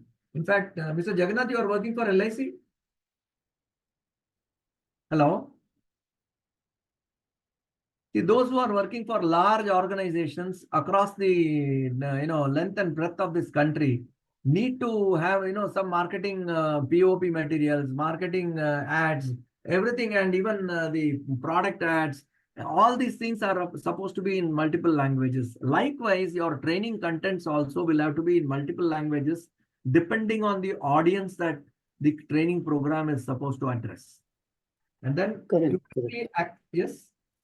quickly access customer support professionals and easily migrate. See, what happens when you are changing a system, it should be a migratable system. That means the entire contents, entire database of employees' learning journey that is captured in the system needs to be easily, migrated into the new learning management system.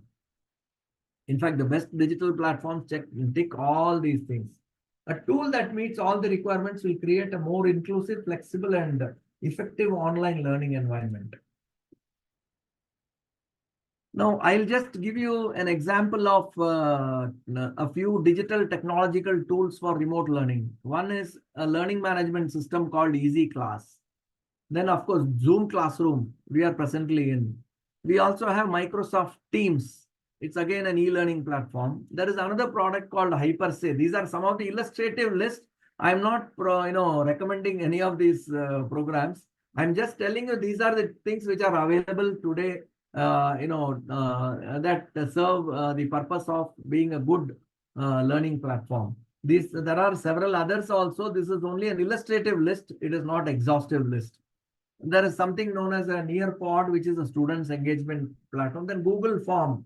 We all know that anything you want to do, any quiz or anything, you use a Google form and get them. Any feedback you want, you give it a Google form. If you want any information from employees, send a Google form. That's also very robust, dynamic platform. Then Google Classroom is another teaching and learning platform.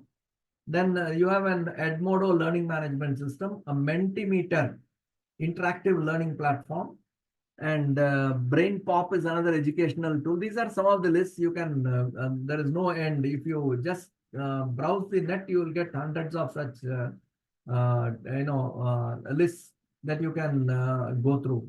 Maybe YouTube, in fact, most common is Google products, Microsoft products. They are all time-tested world-class product. Oracle products are also there. They're all time-tested world-class products for, which can, where the technological tools are very robust for remote teaching and learning. And YouTube videos, like we are also using YouTube videos, the publicly posted videos for in our learning classroom. And there are a lot of e-learning platforms. And one of the very, very clear system is, your learning management system is Moodle. Since many, if you go through any sites and all commercial sites, you will not find Moodle. Yes? Anybody is asking a question? There was somebody's voice I heard. Hello? Yeah, I'm continuing. Now, you have a lot of e-learning. Moodle is an open source platform. Therefore, you will not find Moodle in specific sites. But nevertheless, Moodle is used across. There are top 10 online learning sites. Last year, I just thought in 2020. Now we are in 24. So I just, as an information, I thought I will find out what are the top 10 online learning sites. It starts with Coursera, Skillshare, Udemy. How many of you have done a course in Coursera? I would like to know that. Hello? Hello? Not yet, sir, not yet. I have not done any. There are about 10 people in the class, 9 people in the classroom. So I will, what I will do is, I will just show one, the Coursera, I'll show you and how the course is given in an online learning site. We will spend some time on that. So these are some of the, Skillshare, Udemy, Brilliant, LinkedIn Learning, then Domestika, then Code Academy, then Masterclass, EDX, Khan Academy, and Outro. These are some of the e-learning sites.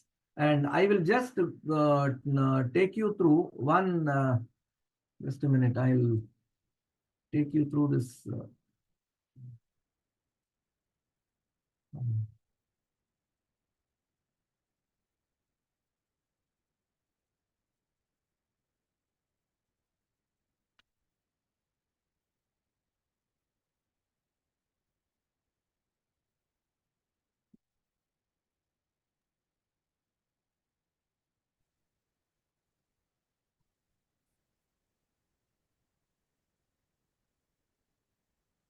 I'll just show you a video which will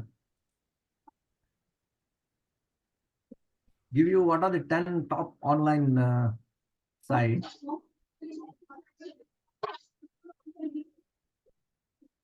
Is it visible? Hello? Yes, sir. Yes, sir. Can I play the video? Yes, sure. Go ahead, sir.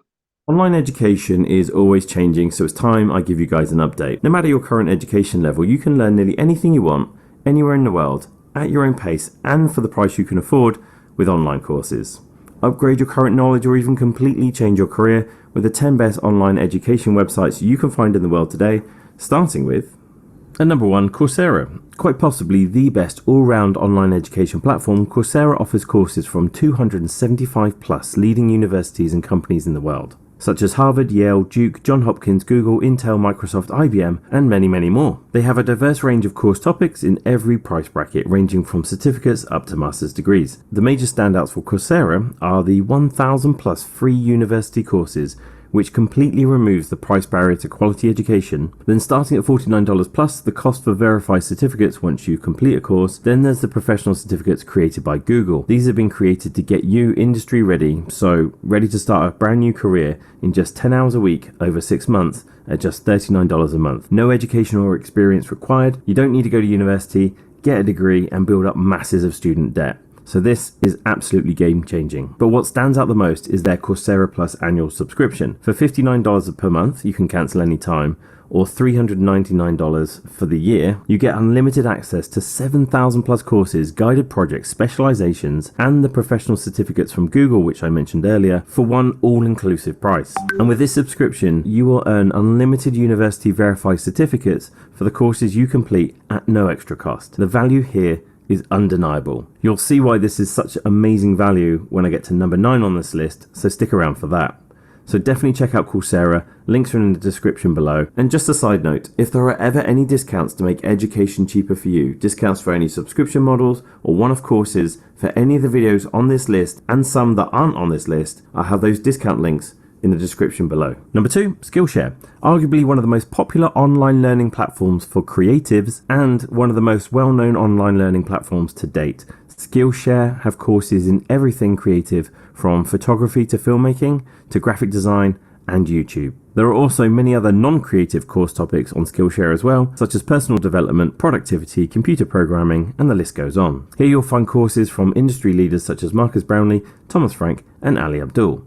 Like many of the websites on this list, Skillshare don't offer accredited certificates. However, creativity is slightly different from academic topics. In any creative industry, it's about showing what you're capable of, applying the knowledge you've learned to build out your portfolio and demonstrate your skill level. And with thousands of courses, there's plenty of creative knowledge to learn and help you develop on Skillshare. Skillshare currently works on an annual subscription model. Discounts and trials vary throughout the year. At the time of making this video, you can actually get a 30-day free trial of Skillshare Premium annual subscription using my link in the description below. After that, it's $165 for unlimited courses for the whole year. That works out about $14 per month. Bargain. Number 3, Udemy. Udemy is big. No, let me correct that. Udemy is huge. They have over 213,000 courses in so many course topics, it would take me far too long to list them all here. From business to bartending to belly dancing, if there is something you want to learn, there's a very high chance you can learn it on Udemy. Anyone can create a course on Udemy. That's why they've got an extensive system in place to help you decide if A, the course is good value, and B, it's right for you. There's a 5-star rating system, reviews, number of students who have enrolled in a course. You can learn about the course creator, see when the course was last updated, and get a full breakdown of the course curriculum. There's even a course preview video so you can get a taste of the teaching style of the course creator. When it comes to cost, on first glance, Udemy does look a little bit pricey, with courses costing around a minimum of $85+. However, Udemy puts on sales regularly throughout the year, and you can find courses dropping as low as $15. They've also recently implemented an annual subscription model. The subscription gives you unlimited access, as long as you are still subscribed, to 6,000 plus curated courses, 2,500 practice exercises, all with an average rating of 4.4 stars. Currently, you can try it out with a 7-day free trial, and after that, it's $199 per year.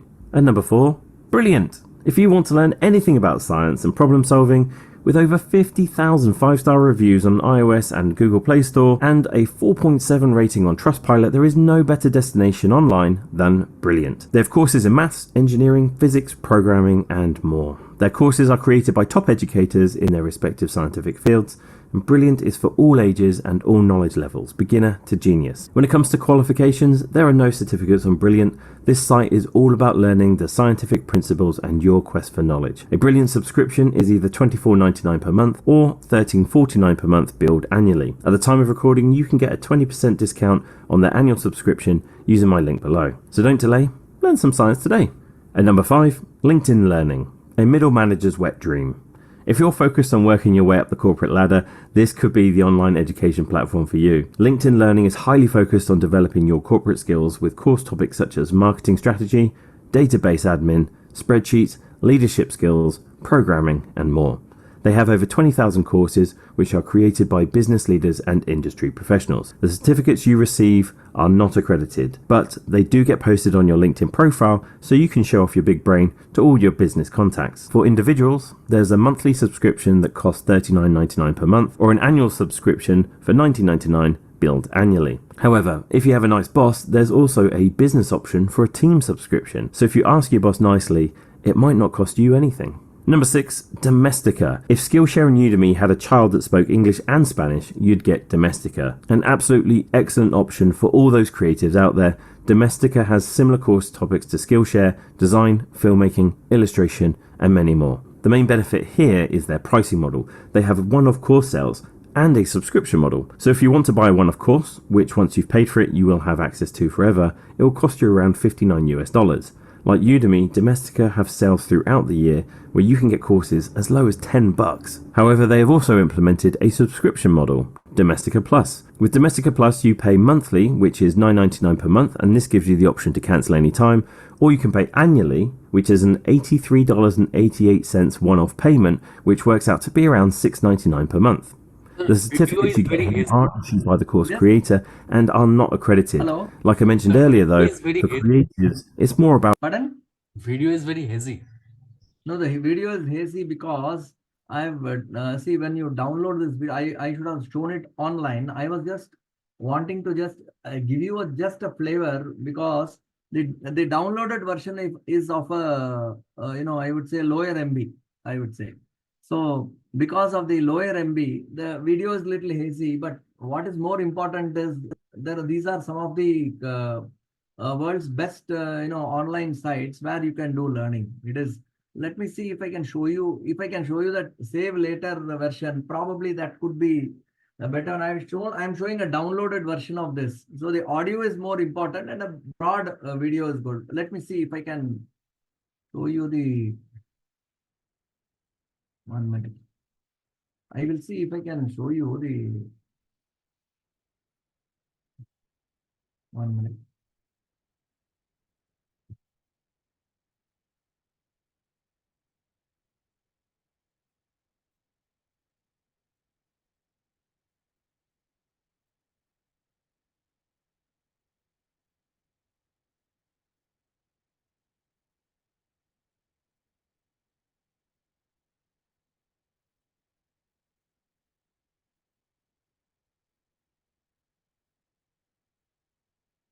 Let me see if I can show you this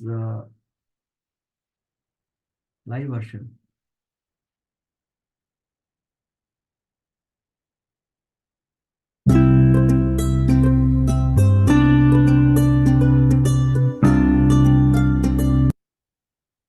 on their annual subscription using my link below. So don't delay, learn some science today. At number 5, LinkedIn Learning, a middle manager's wet dream. If you're focused on working your way up the corporate ladder, this could be the online education platform for you. LinkedIn Learning is highly focused. Is it now okay? Yeah, it's better. Yes, sir. It's better. Whatever I showed you, on developing your corporate skills with course topics such as marketing strategy, database admin, spreadsheets. However, it will cost you around $59. Like Udemy, Domestika have sales throughout the year where you can get courses as low as $10. However, they have also implemented a subscription model, Domestika Plus. With Domestika Plus, you pay monthly, which is $9.99 per month, and this gives you the option to cancel any time, or you can pay annually, which is an $83.88 one-off payment, which works out to be around $6.99 per month. The certificates you get here aren't issued by the course creator and are not accredited.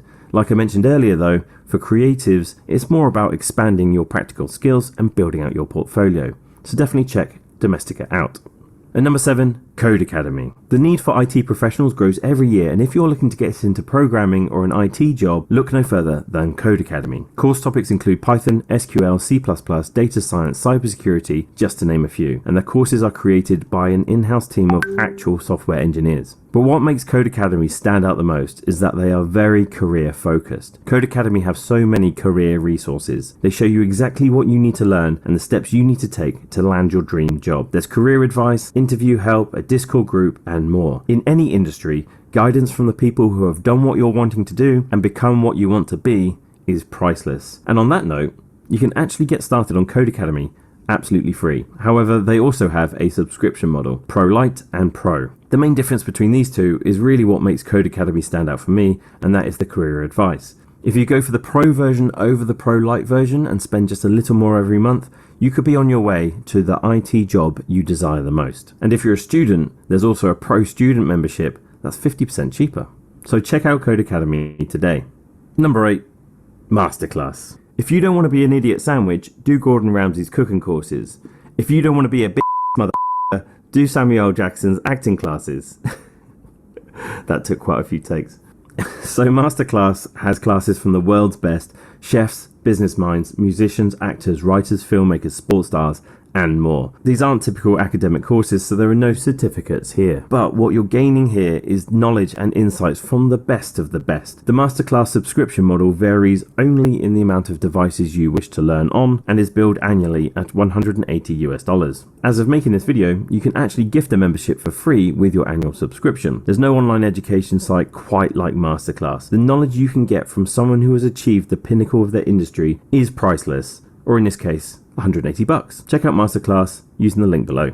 At number 9 is edX. If Coursera had a high maintenance cousin with expensive tastes, it would be edX. There's a lot to love about edX, but there is one thing I really don't like, which I'll get into in a bit. edX has over 3,833 courses from over 160 of the best universities and businesses in the world. They also have professional certificates, bachelor's degrees and master's degrees too, so very similar to Coursera. In fact, they actually have many more professional certificates on offer than Coursera does, and you can enroll in many of the courses on edX for absolutely free. However, the one thing I'm not so keen about edX is the pricing. It's very hidden. You won't know how much a certificate will cost you until you enroll on the course. Professional certificates seem to range from a couple of $100 all the way up to $1,000, and I even had to search the help center to gain a rough idea of the pricing structure. Hopefully NedW actually works at edX. This post advises that certificates range from $50 to $300, and we've already seen that professional certificates can cost even more than that. Degrees and master's degrees will obviously cost in the thousands of dollars,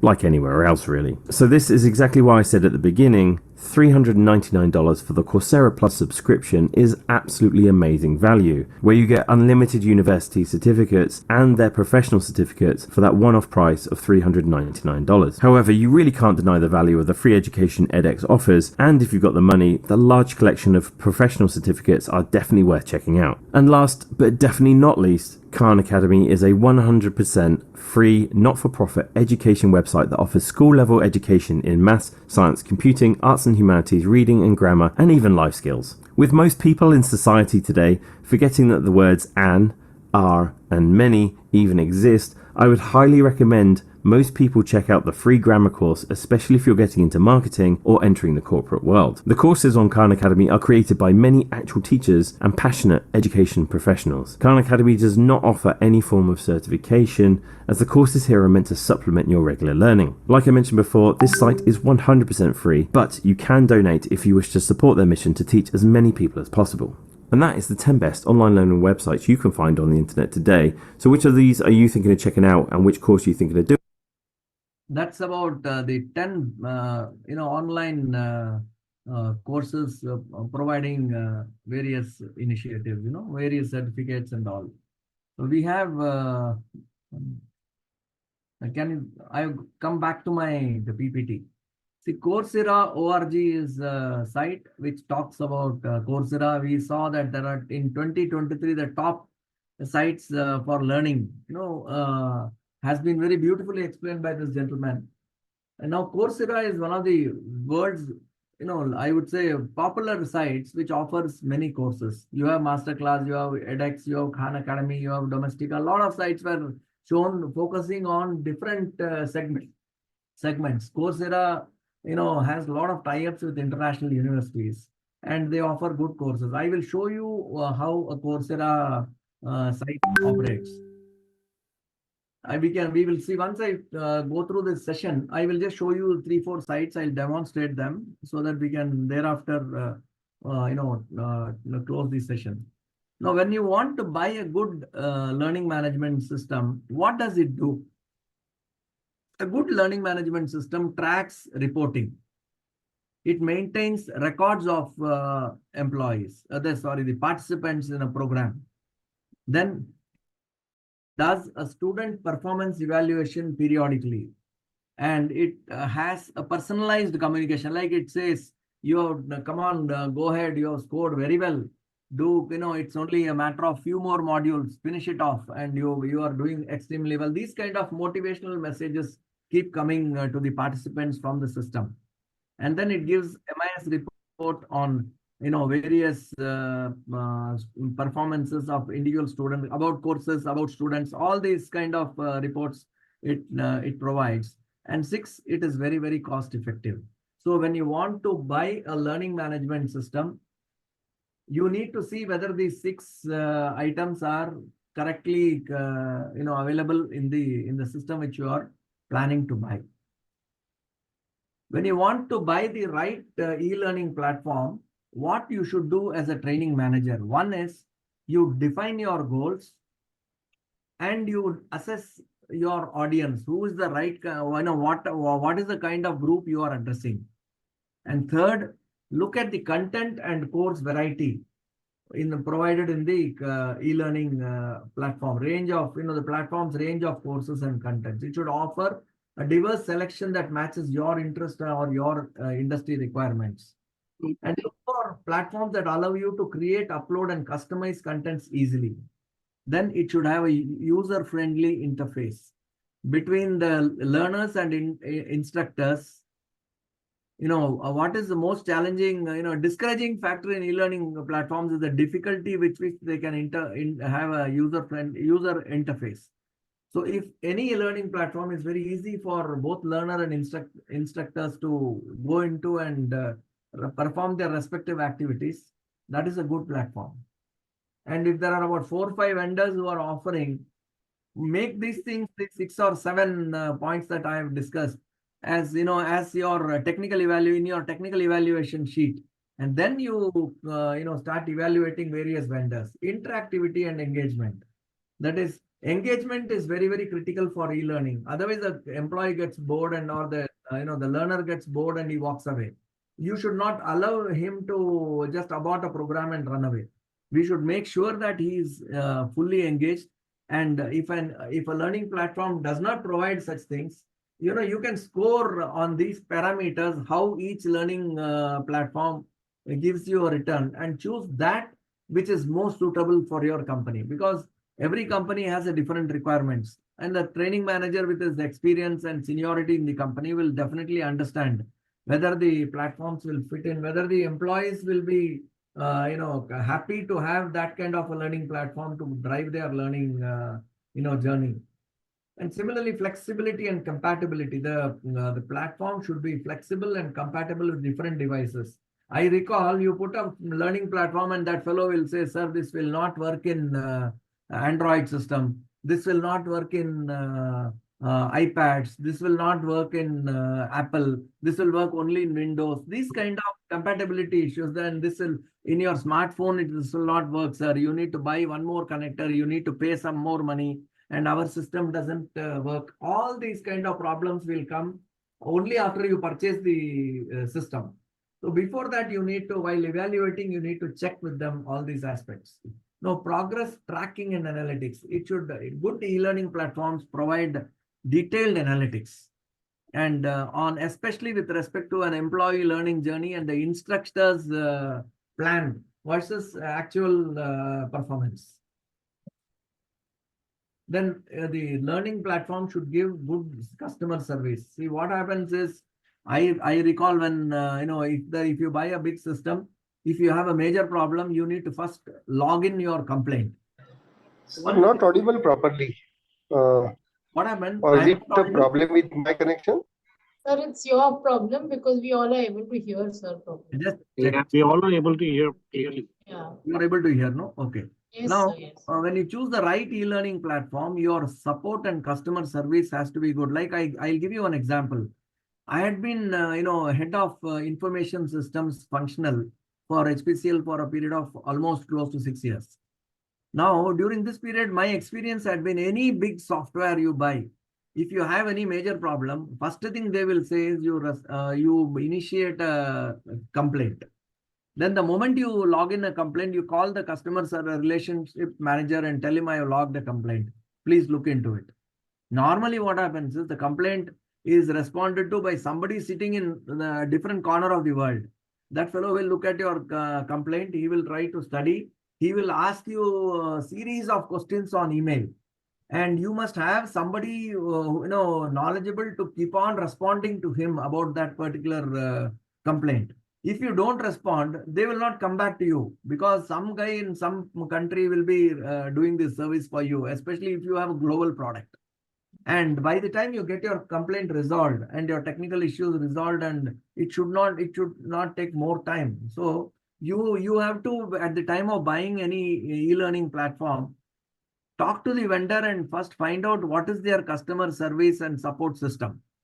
And if this, many of the company, many of these IT fellows, the sellers will give you very beautiful stories about how they, supportive they are. But the moment you buy the product and start addressing issues, you will realize that the limitations of the product, limitations of the system, limitations of the physical service that they can provide. So you have to be a little careful when you finalize the platform with respect to support and service thereafter. Then obviously the pricing structure of the platform. See, what happens is you should, when you're buying a platform, it should have scalable option. And as your company's requirements grow, the pricing and scalability will have to be addressed by the vendor. Obviously, security and privacy is very important. And before you decide on any learning platform, ask the person to tell you where all his product is being put to use, and go to the 3-4 organizations, select organizations of your similar size and similar requirement, and go and sit with them and ask them what is the about the product and its performance and the support system. Then this will provide you a very valuable insight into evaluating the platform strength and weaknesses. Then take advantage of any trial period. Normally, before you buy a product, you say, I want to have a trial version. I will run it for 2-3 months, see how it is, and before I take a decision.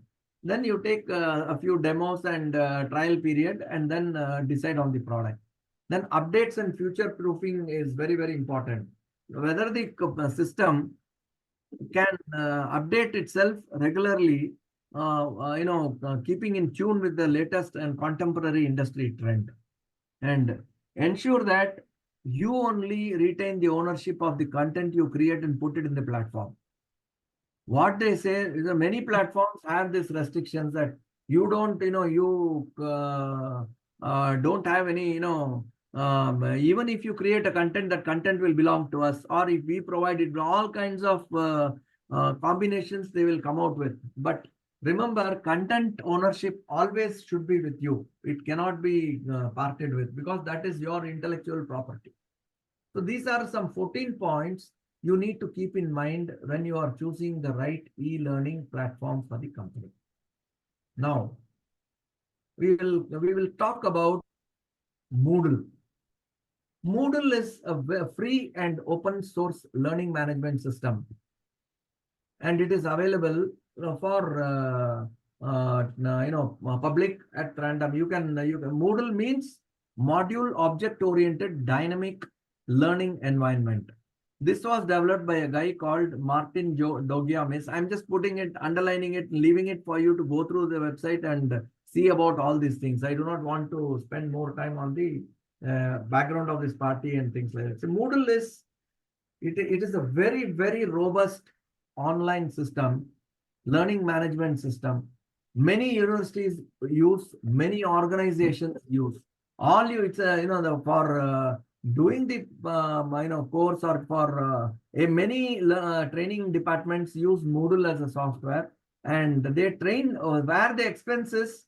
You need to have some consultants who are experts in Moodle, and they will help you to configure it and train your people in tracking the programs, uploading the contents, and then tracking students and things like that. The training to use Moodle is what is the cost that you have to spend. Not you don't have to spend big money in license fee or anything. So that's very important. You need to have your own hardware. You need to the expenditure will be in getting people trained. Otherwise, this platform is superb. I have used this platform.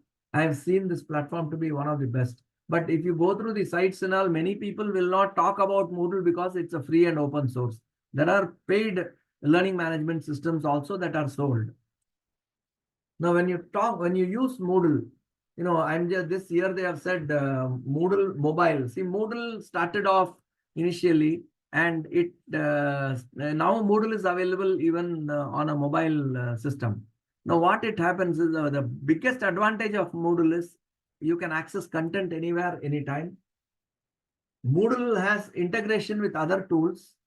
You have push notifications. Automatically, it will start pushing notifications to the participants and instructors.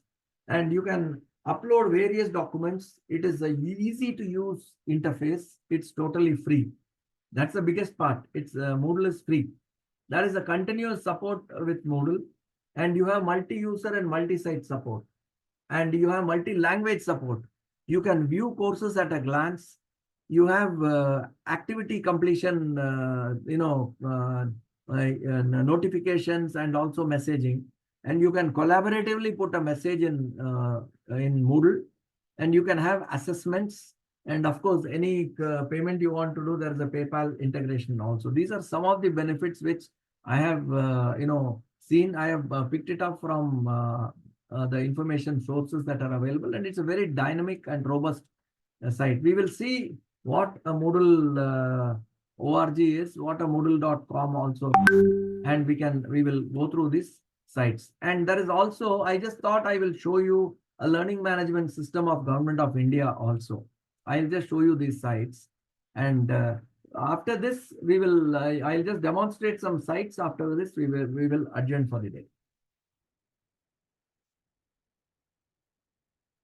Any questions you have, gentlemen?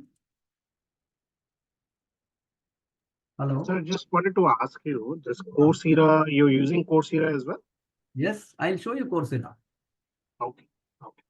Just now I'll show you the Coursera site.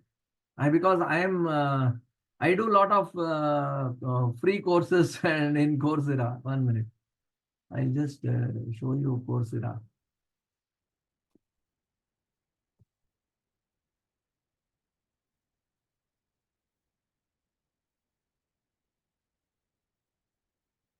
Is it visible to you? No, not yet, sir. Just your PPT is still showing. 1 minute. I'll just go to the site. So one more question I have. This is not our last session, right? We still have more sessions. The last session is what I was told. I see. Okay. Yeah. Maybe because this is the last session I was told. You are able to see the site? Yes, sir. Coursera? Yes, sir.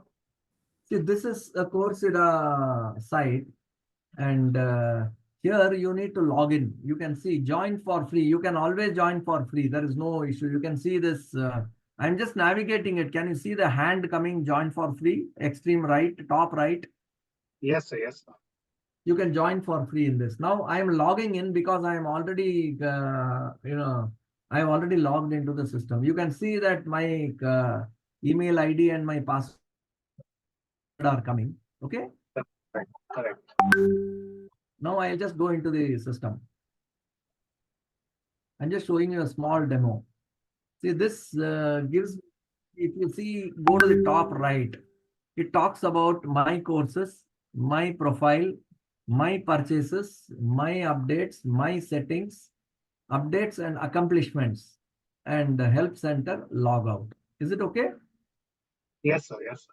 So this is what, this is a site where anybody can log in. It is very, very simple, sir. It is, you will love to, if you are addicted to this, you will keep on doing some course or the other.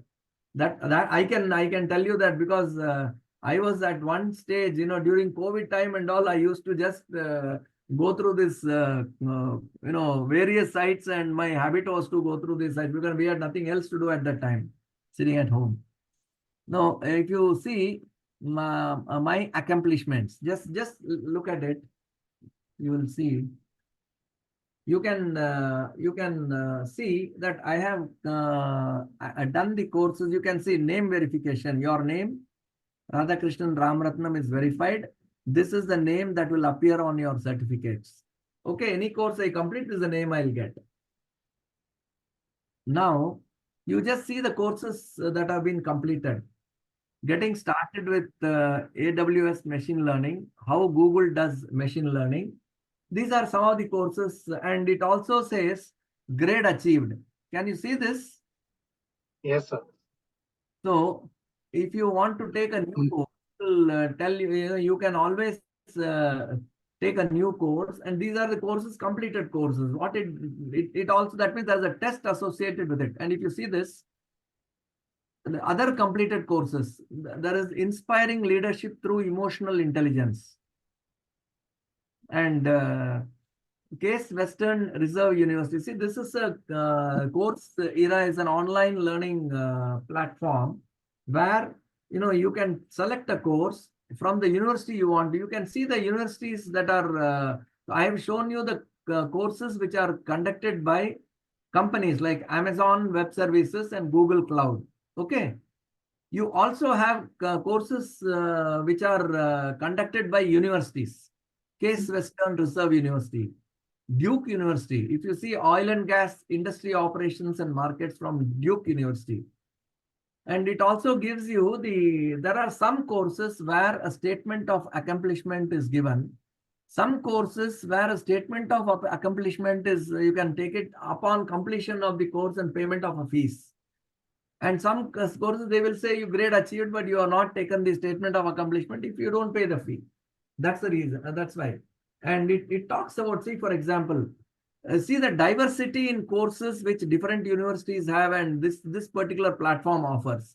If you are a good lifelong learner. Sir, how much charges they actually, fees they actually charges? Let me share with you the course fees. There are some courses which are free. And there are some courses which are paid. And there are some courses where you take a free course, but if you want a certificate, you at the point in time when you are getting certified, you have to pay the money and take a course and get a certificate. And these kind of courses, and it all depends. When you go to the concerned course, you will tell, see, I will just give you, see, this is Artificial Intelligence Education for Teachers. I've done it from Macquarie University, and they give the scores also, whatever scores you have. Say, for example, University of Michigan, this is one of the best courses I have ever seen on internet history, technology, and security. You just see, I'll just click on the statement of accomplishment. You just see the statement of accomplishment. It was given on September 1st, 2014. Statement of accomplishment says this course has been passed with distinction and they'll give a certificate.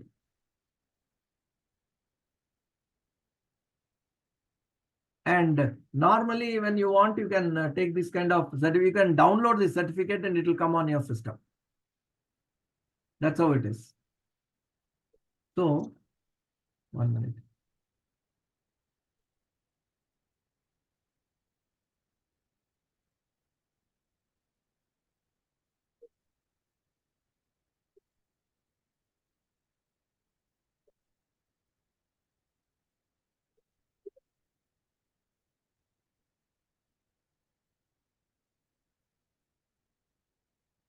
So then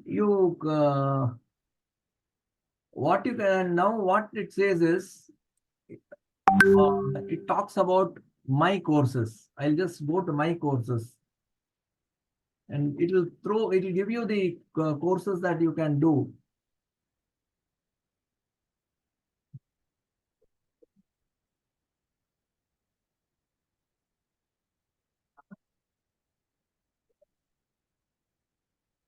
I think we got a gist of this already. You got a gist of this course, this program? Yes, we got a gist of this already. Wonderful. You can, so this also is a Coursera is essentially meant you can do any course on any subject that you want to do. If you want to be a lifelong learner, this is one of the good programs that you can do. I'm just quitting out if you do not have any further questions on this. No, this is good, sir. This is good. This information is very valuable. Thanks. Yeah. Okay. Now we will go through. I will just show you one more learning management system of Government of India, because since we are, this, if you can see, this is the site of Government of India, and here you have, if you can see this, it talks about e-learning as a service.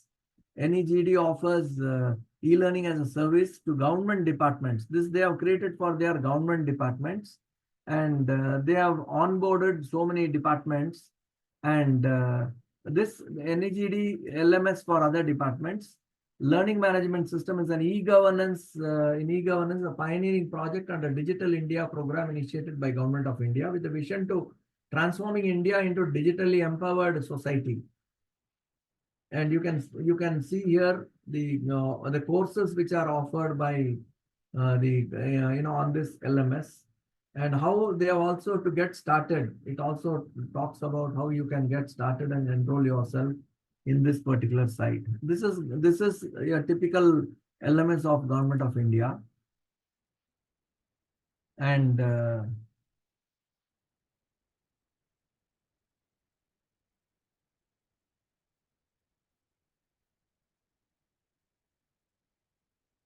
this is your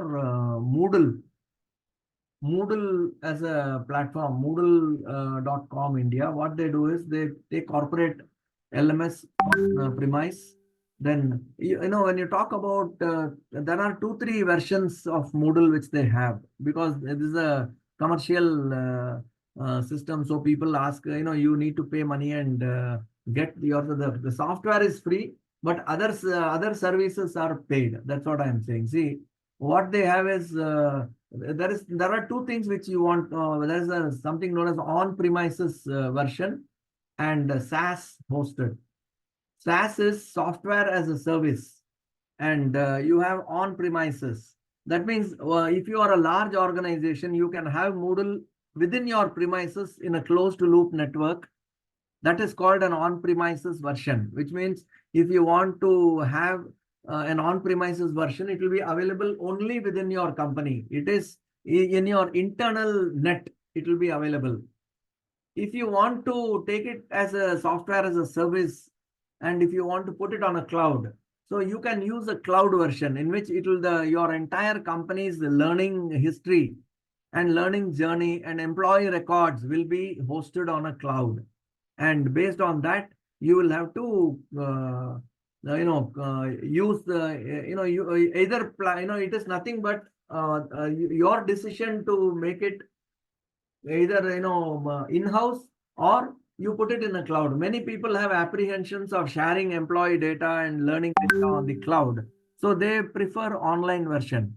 So if they want to, or smaller organization, the advantage of that is your data will reside within the company, and you have your own security perimeters defined for your data center and your systems. Whereas if you want your data to reside in a cloud, it will be outside your company on a common cloud based on which provider gives you the cloud service, and it will be on a common platform. The Moodle will be a cloud version and Moodle LMS, not an on-premise version. So it depends on what you want to choose. You can go ahead and choose, and accordingly you will be able to drive this Moodle in your platform. So Moodle gives you engaging online education experiences, and it will provide you a learning management system on-premise for India. Because why they started this on-premise, I will also tell you.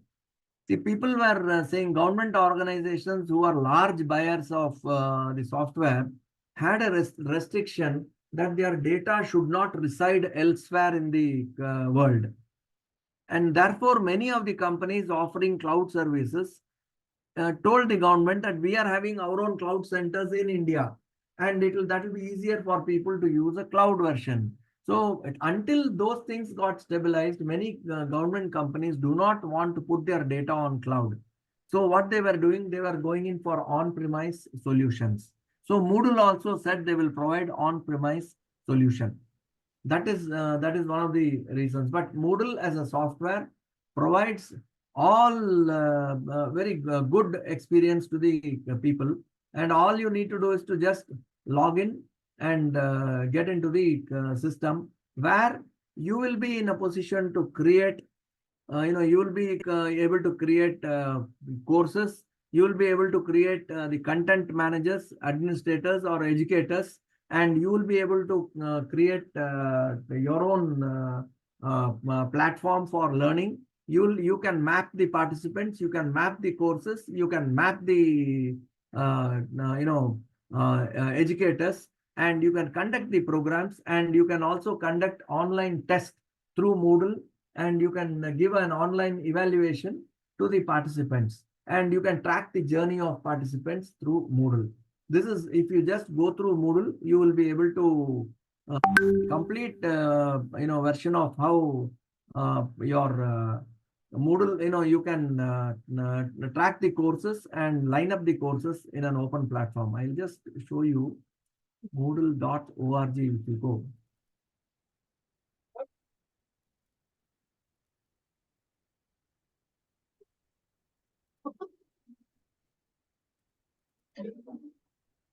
You can see this site. If you go to moodle.org, you can see, how, Moodle can be, it gives you provision for Discover Moodle.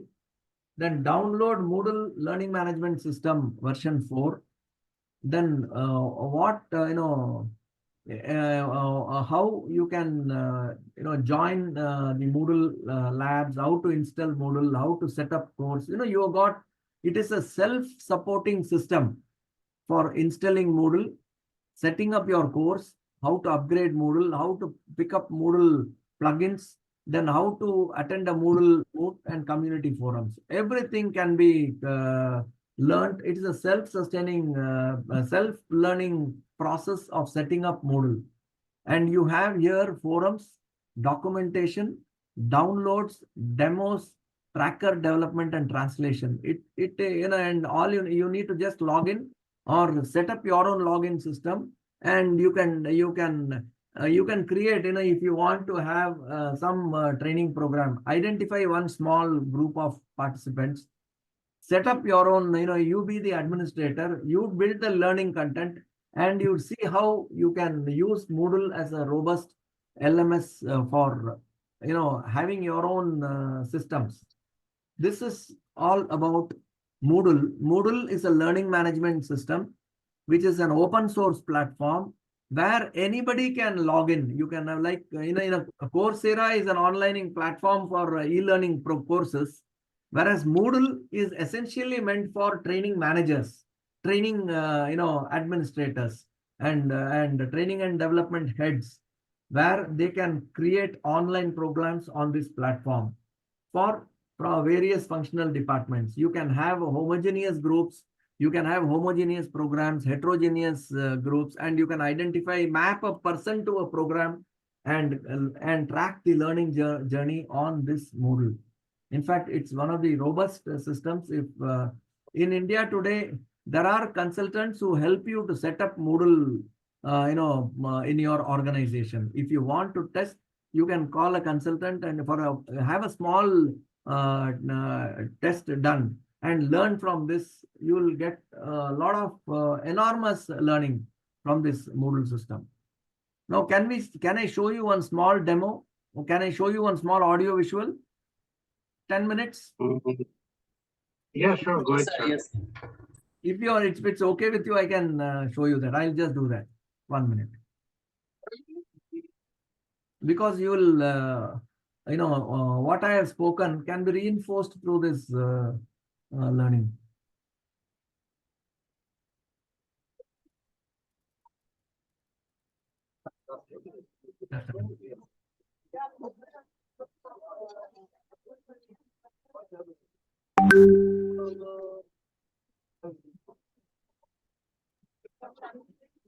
Moodle is a web-based, open-source modular learning management system. Is it okay? Are you able to see the screen? Yes, sir. Yes, sir. Imagine you're at work and realize that you might not have turned off the air conditioner while leaving your house. Instead of traveling all the way back home. No, sorry. Wrong videos. Wrong video, sir. Wrong videos getting shared, unfortunately. 1 minute. One Moodle video, Moodle demo. Yeah.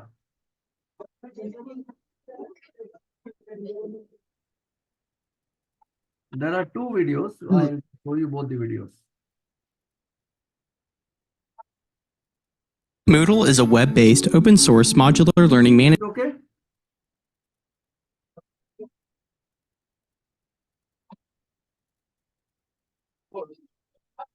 Is it okay? Yeah, it's okay, sir. Yes, sir. Yes, sir. It's okay. Moodle is a web-based, open-source modular learning management system that lets users create private websites for online courses. Used by both academic institutions and businesses, Moodle offers teachers, training managers, HR professionals, and other users a complete set of learning functionalities with a collaborative environment to facilitate teaching and learning. You should definitely consider Moodle if you're in the market for an LMS system, but don't let your search stop there. Use our product selection tool to request your free shortlist of learning management software recommendations. Click the link in the description to get started. The Moodle system's main feature is the ability to create massive open online courses, or MOOCs. Once you've created a course, you can upload course materials, add students, create tests and quizzes, receive assignment submissions from students, and grade submissions. If you need to create multiple courses, Moodle lets you assign categories to them. And since Moodle is truly international, you can select from an ever-growing list of languages for your course. From the Moodle admin portal, you can also change user permissions and access, customize the look of your course and Moodle site, and install plugins, as long as you aren't using Moodle Cloud, Moodle's cloud hosting service. Moodle also gives teachers and course administrators access to reports. There are a number of different reports you can view in Moodle, including comment reports, live logs, activity reports, and security reports, to name a few. Comment reports are useful for monitoring content, letting you see and remove any inappropriate or off-topic comments from students or learners. Live logs show you a live view of activity on your Moodle site, and activity reports offer a granular view of which student or students have logged into the site, when they were active, and the actions they took during their session. One of the best features of Moodle is its support for a long list of different languages. The system currently lets users choose from over 120 languages, with translators working on making more languages available regularly.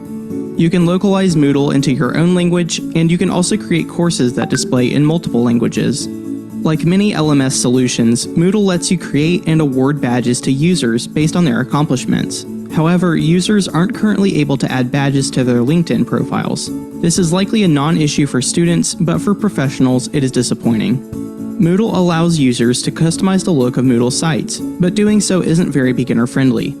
The platform does use a block editor, but it can feel a little archaic compared to the competition. Plus, customizing your site's theme can require knowledge of HTML, CSS, JavaScript, or Ajax. While this can give you some more flexibility in how your site looks, it isn't very helpful if your team doesn't have someone with the necessary technical knowledge. Still not sure if Moodle is right for you? Use our product selection tool to request your free shortlist of learning management system software recommendations. Click the button on the left to get started.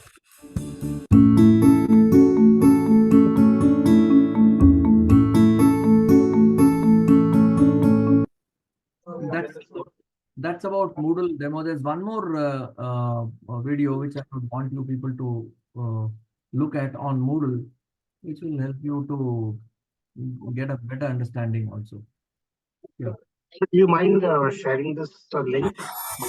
Yeah. It's available. See, I have researched the. Did you know that there is a learning management system out there serving more than 200 million of users worldwide? And did you know that this LMS contains more than 25 million of courses in almost all the languages you can find on the planet Earth? And do you know that this amazing LMS is totally free? So what LMS am I talking about? Difficult question, right? No. For sure, this is very simple. I'm talking about Moodle. And here's the map. I'm really inventing nothing.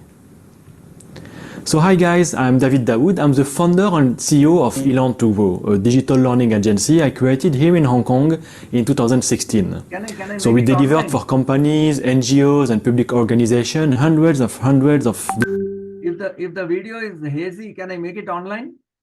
Yes, please do. Yeah, I'll do that because it's if it's online, probably it will be better. Yeah, I'll do that.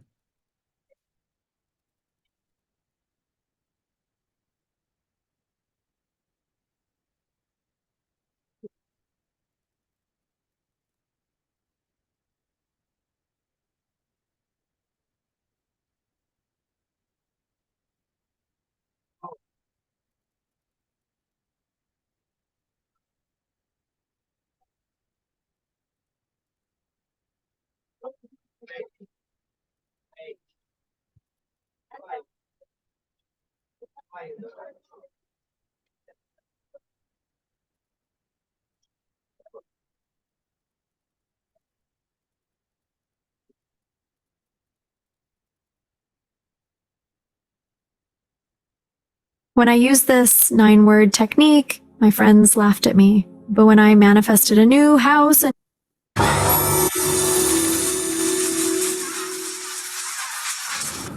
Did you know that there is a learning management system out there Is it okay? serving more than 200 Is it visible?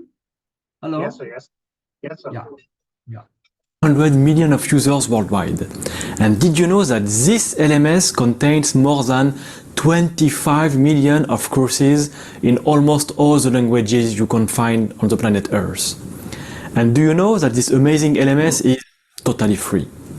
So what LMS am I talking about? Difficult question, right? No. For sure, this is very simple. I'm talking about Moodle.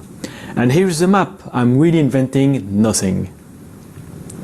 So hi guys, I'm David Daoud. I'm the founder and CEO of Elan to Go, a digital learning agency I created here in Hong Kong in 2016. So we delivered for companies, NGOs and public organizations hundreds of digital learning content during this last couple of years. And so we are using Moodle for quite a while, so trust me, it's really worth it. This is the LMS I'm proposing to most of my clients, supporting them during the installation, setup, and even managing the LMS for them. I also recently wrote a comprehensive article on how to choose the best LMS for your organization. The link is somewhere below. In this video, I want to briefly share with you 3 core categories of features of Moodle. To keep the duration of the video reasonable, I won't deep dive on each of them, but I will elaborate the main features of Moodle in separate video. So please ensure you click on the follow-up button somewhere below to ensure to get the notifications, and check out the links of the Moodle videos in the description. As said previously, Moodle is the world's most popular learning management system. So in fact, you can start creating your online learning site just in few minutes. It has been created in 2002 and it's upgraded quite frequently. Moodle is provided freely as an open source software, and anyone can adapt, extend or modify for both commercial and no commercial project without any licensing fees. But there are fees you need to be ready to pay even if Moodle is free. The software is free. And here I talk about your servers, the technical and support and maintenance, and potentially some coding you might have to do to customize the LMS. So, are you ready? Let's start.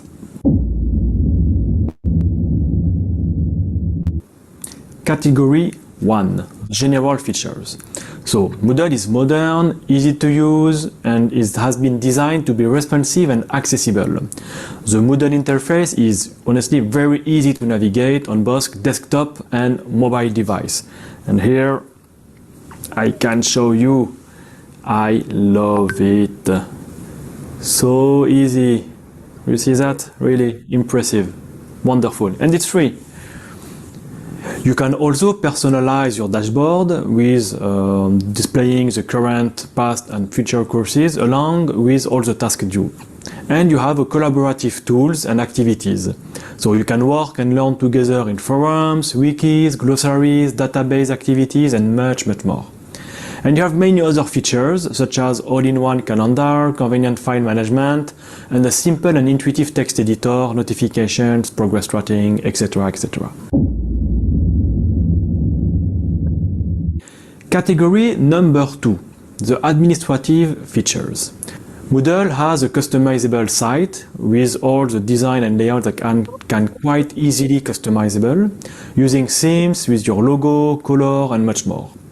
You have a secure authentication and mass enrollments with over 50 authentication and enrollments options to add and enroll users to your Moodle site and courses quite easily. Moodle has multilingual capability, so it allows users to view course content and to learn in their own language, or to set up for multilingual users and organizations. And here again, you have many other features such as bulk course creation, manage user roles and permissions, and regular security updates and detailed reporting and logs. Category number 3, the course development and management features, really the core of Moodle. So here you can create direct learning paths to design and manage courses to meet various requirements. The classes can be instructor-led, self-paced, blended, or entirely online. You can encourage collaboration with built-in collaborative publishing features to foster engagement and encourage content-driven collaboration. And finally, you have the competency-based marking, so you can set up competencies with personal learning plans across courses and activities. And you have many other features, such as to embed external resources, multimedia integration, group management, integrated badges, and security and privacy, just to name a few of them. So if you want to know more about Moodle, the core features, and to know how to use them, I invite you to drop a comment below with your question or to contact me directly. The link to the article How to Choose the Best LMS for Your Organization with all the other resources I discussed about in this video are below. And thanks for watching, and do not forget to follow this channel to be informed of the coming videos. You can already find some of them in the description. Cheers!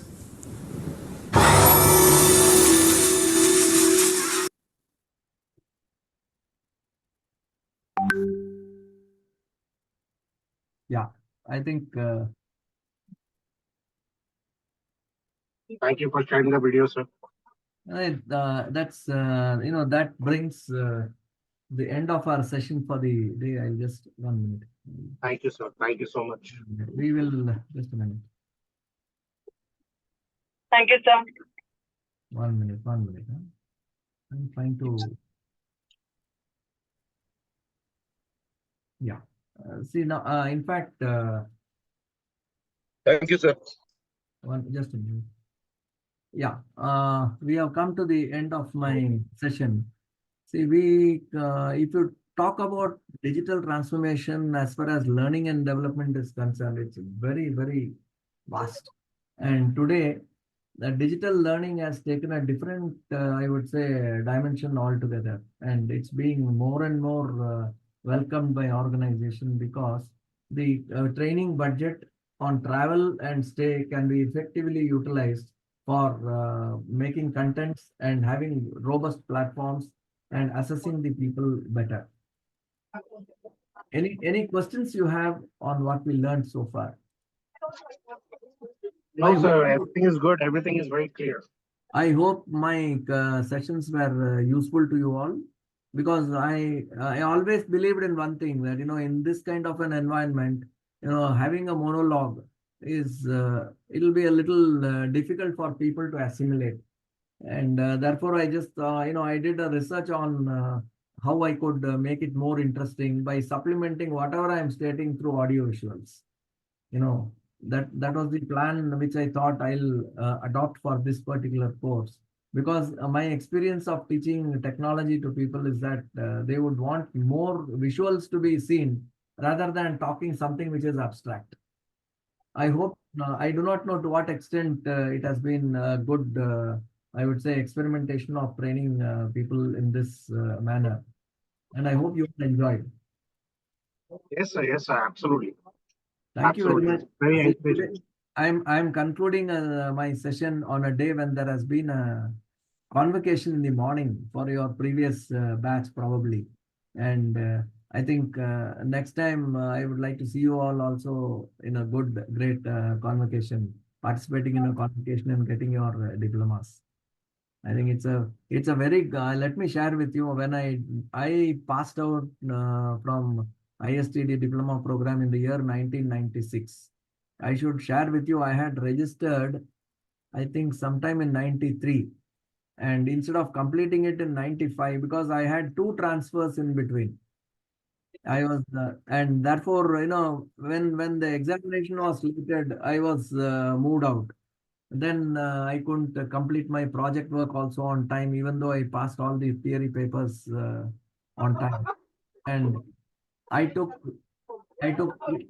3, instead of 2 years, I took a little more than that because of my 2 transfers I had. I was transferred from Bombay to Bangalore and Bangalore to Coimbatore. So that delayed my process. Nevertheless, it's one of the best courses that you have taken, because you get to learn a lot of things, especially and at a pace where you can learn. Good that you all have, I should compliment each one of you for taking up to learn something at this at different stages of your career and age. And because a lot of domestic priorities have to be balanced with office work. And if you are trying to fit in your learning process also in this entire journey, I think each one of you deserves kudos. Thank you very much for patiently listening to whatever I said and whatever lectures I had been giving for the last few weeks to you all. And have a great learning and pass out with flying colors and have a good, session, a good future, as training. As you grow older, I am telling you, each one of you will be very, very happy to share your knowledge. And it is at that time that what you learned in this particular course will be very useful to you. All the best. God bless you. Thank you, sir. Thank you so much. Bye-bye. Thank you so much, sir. Thank you, sir. Thank you. Thank you so much, sir. Thank you. Thank you. Thank you, sir. Thank you very much.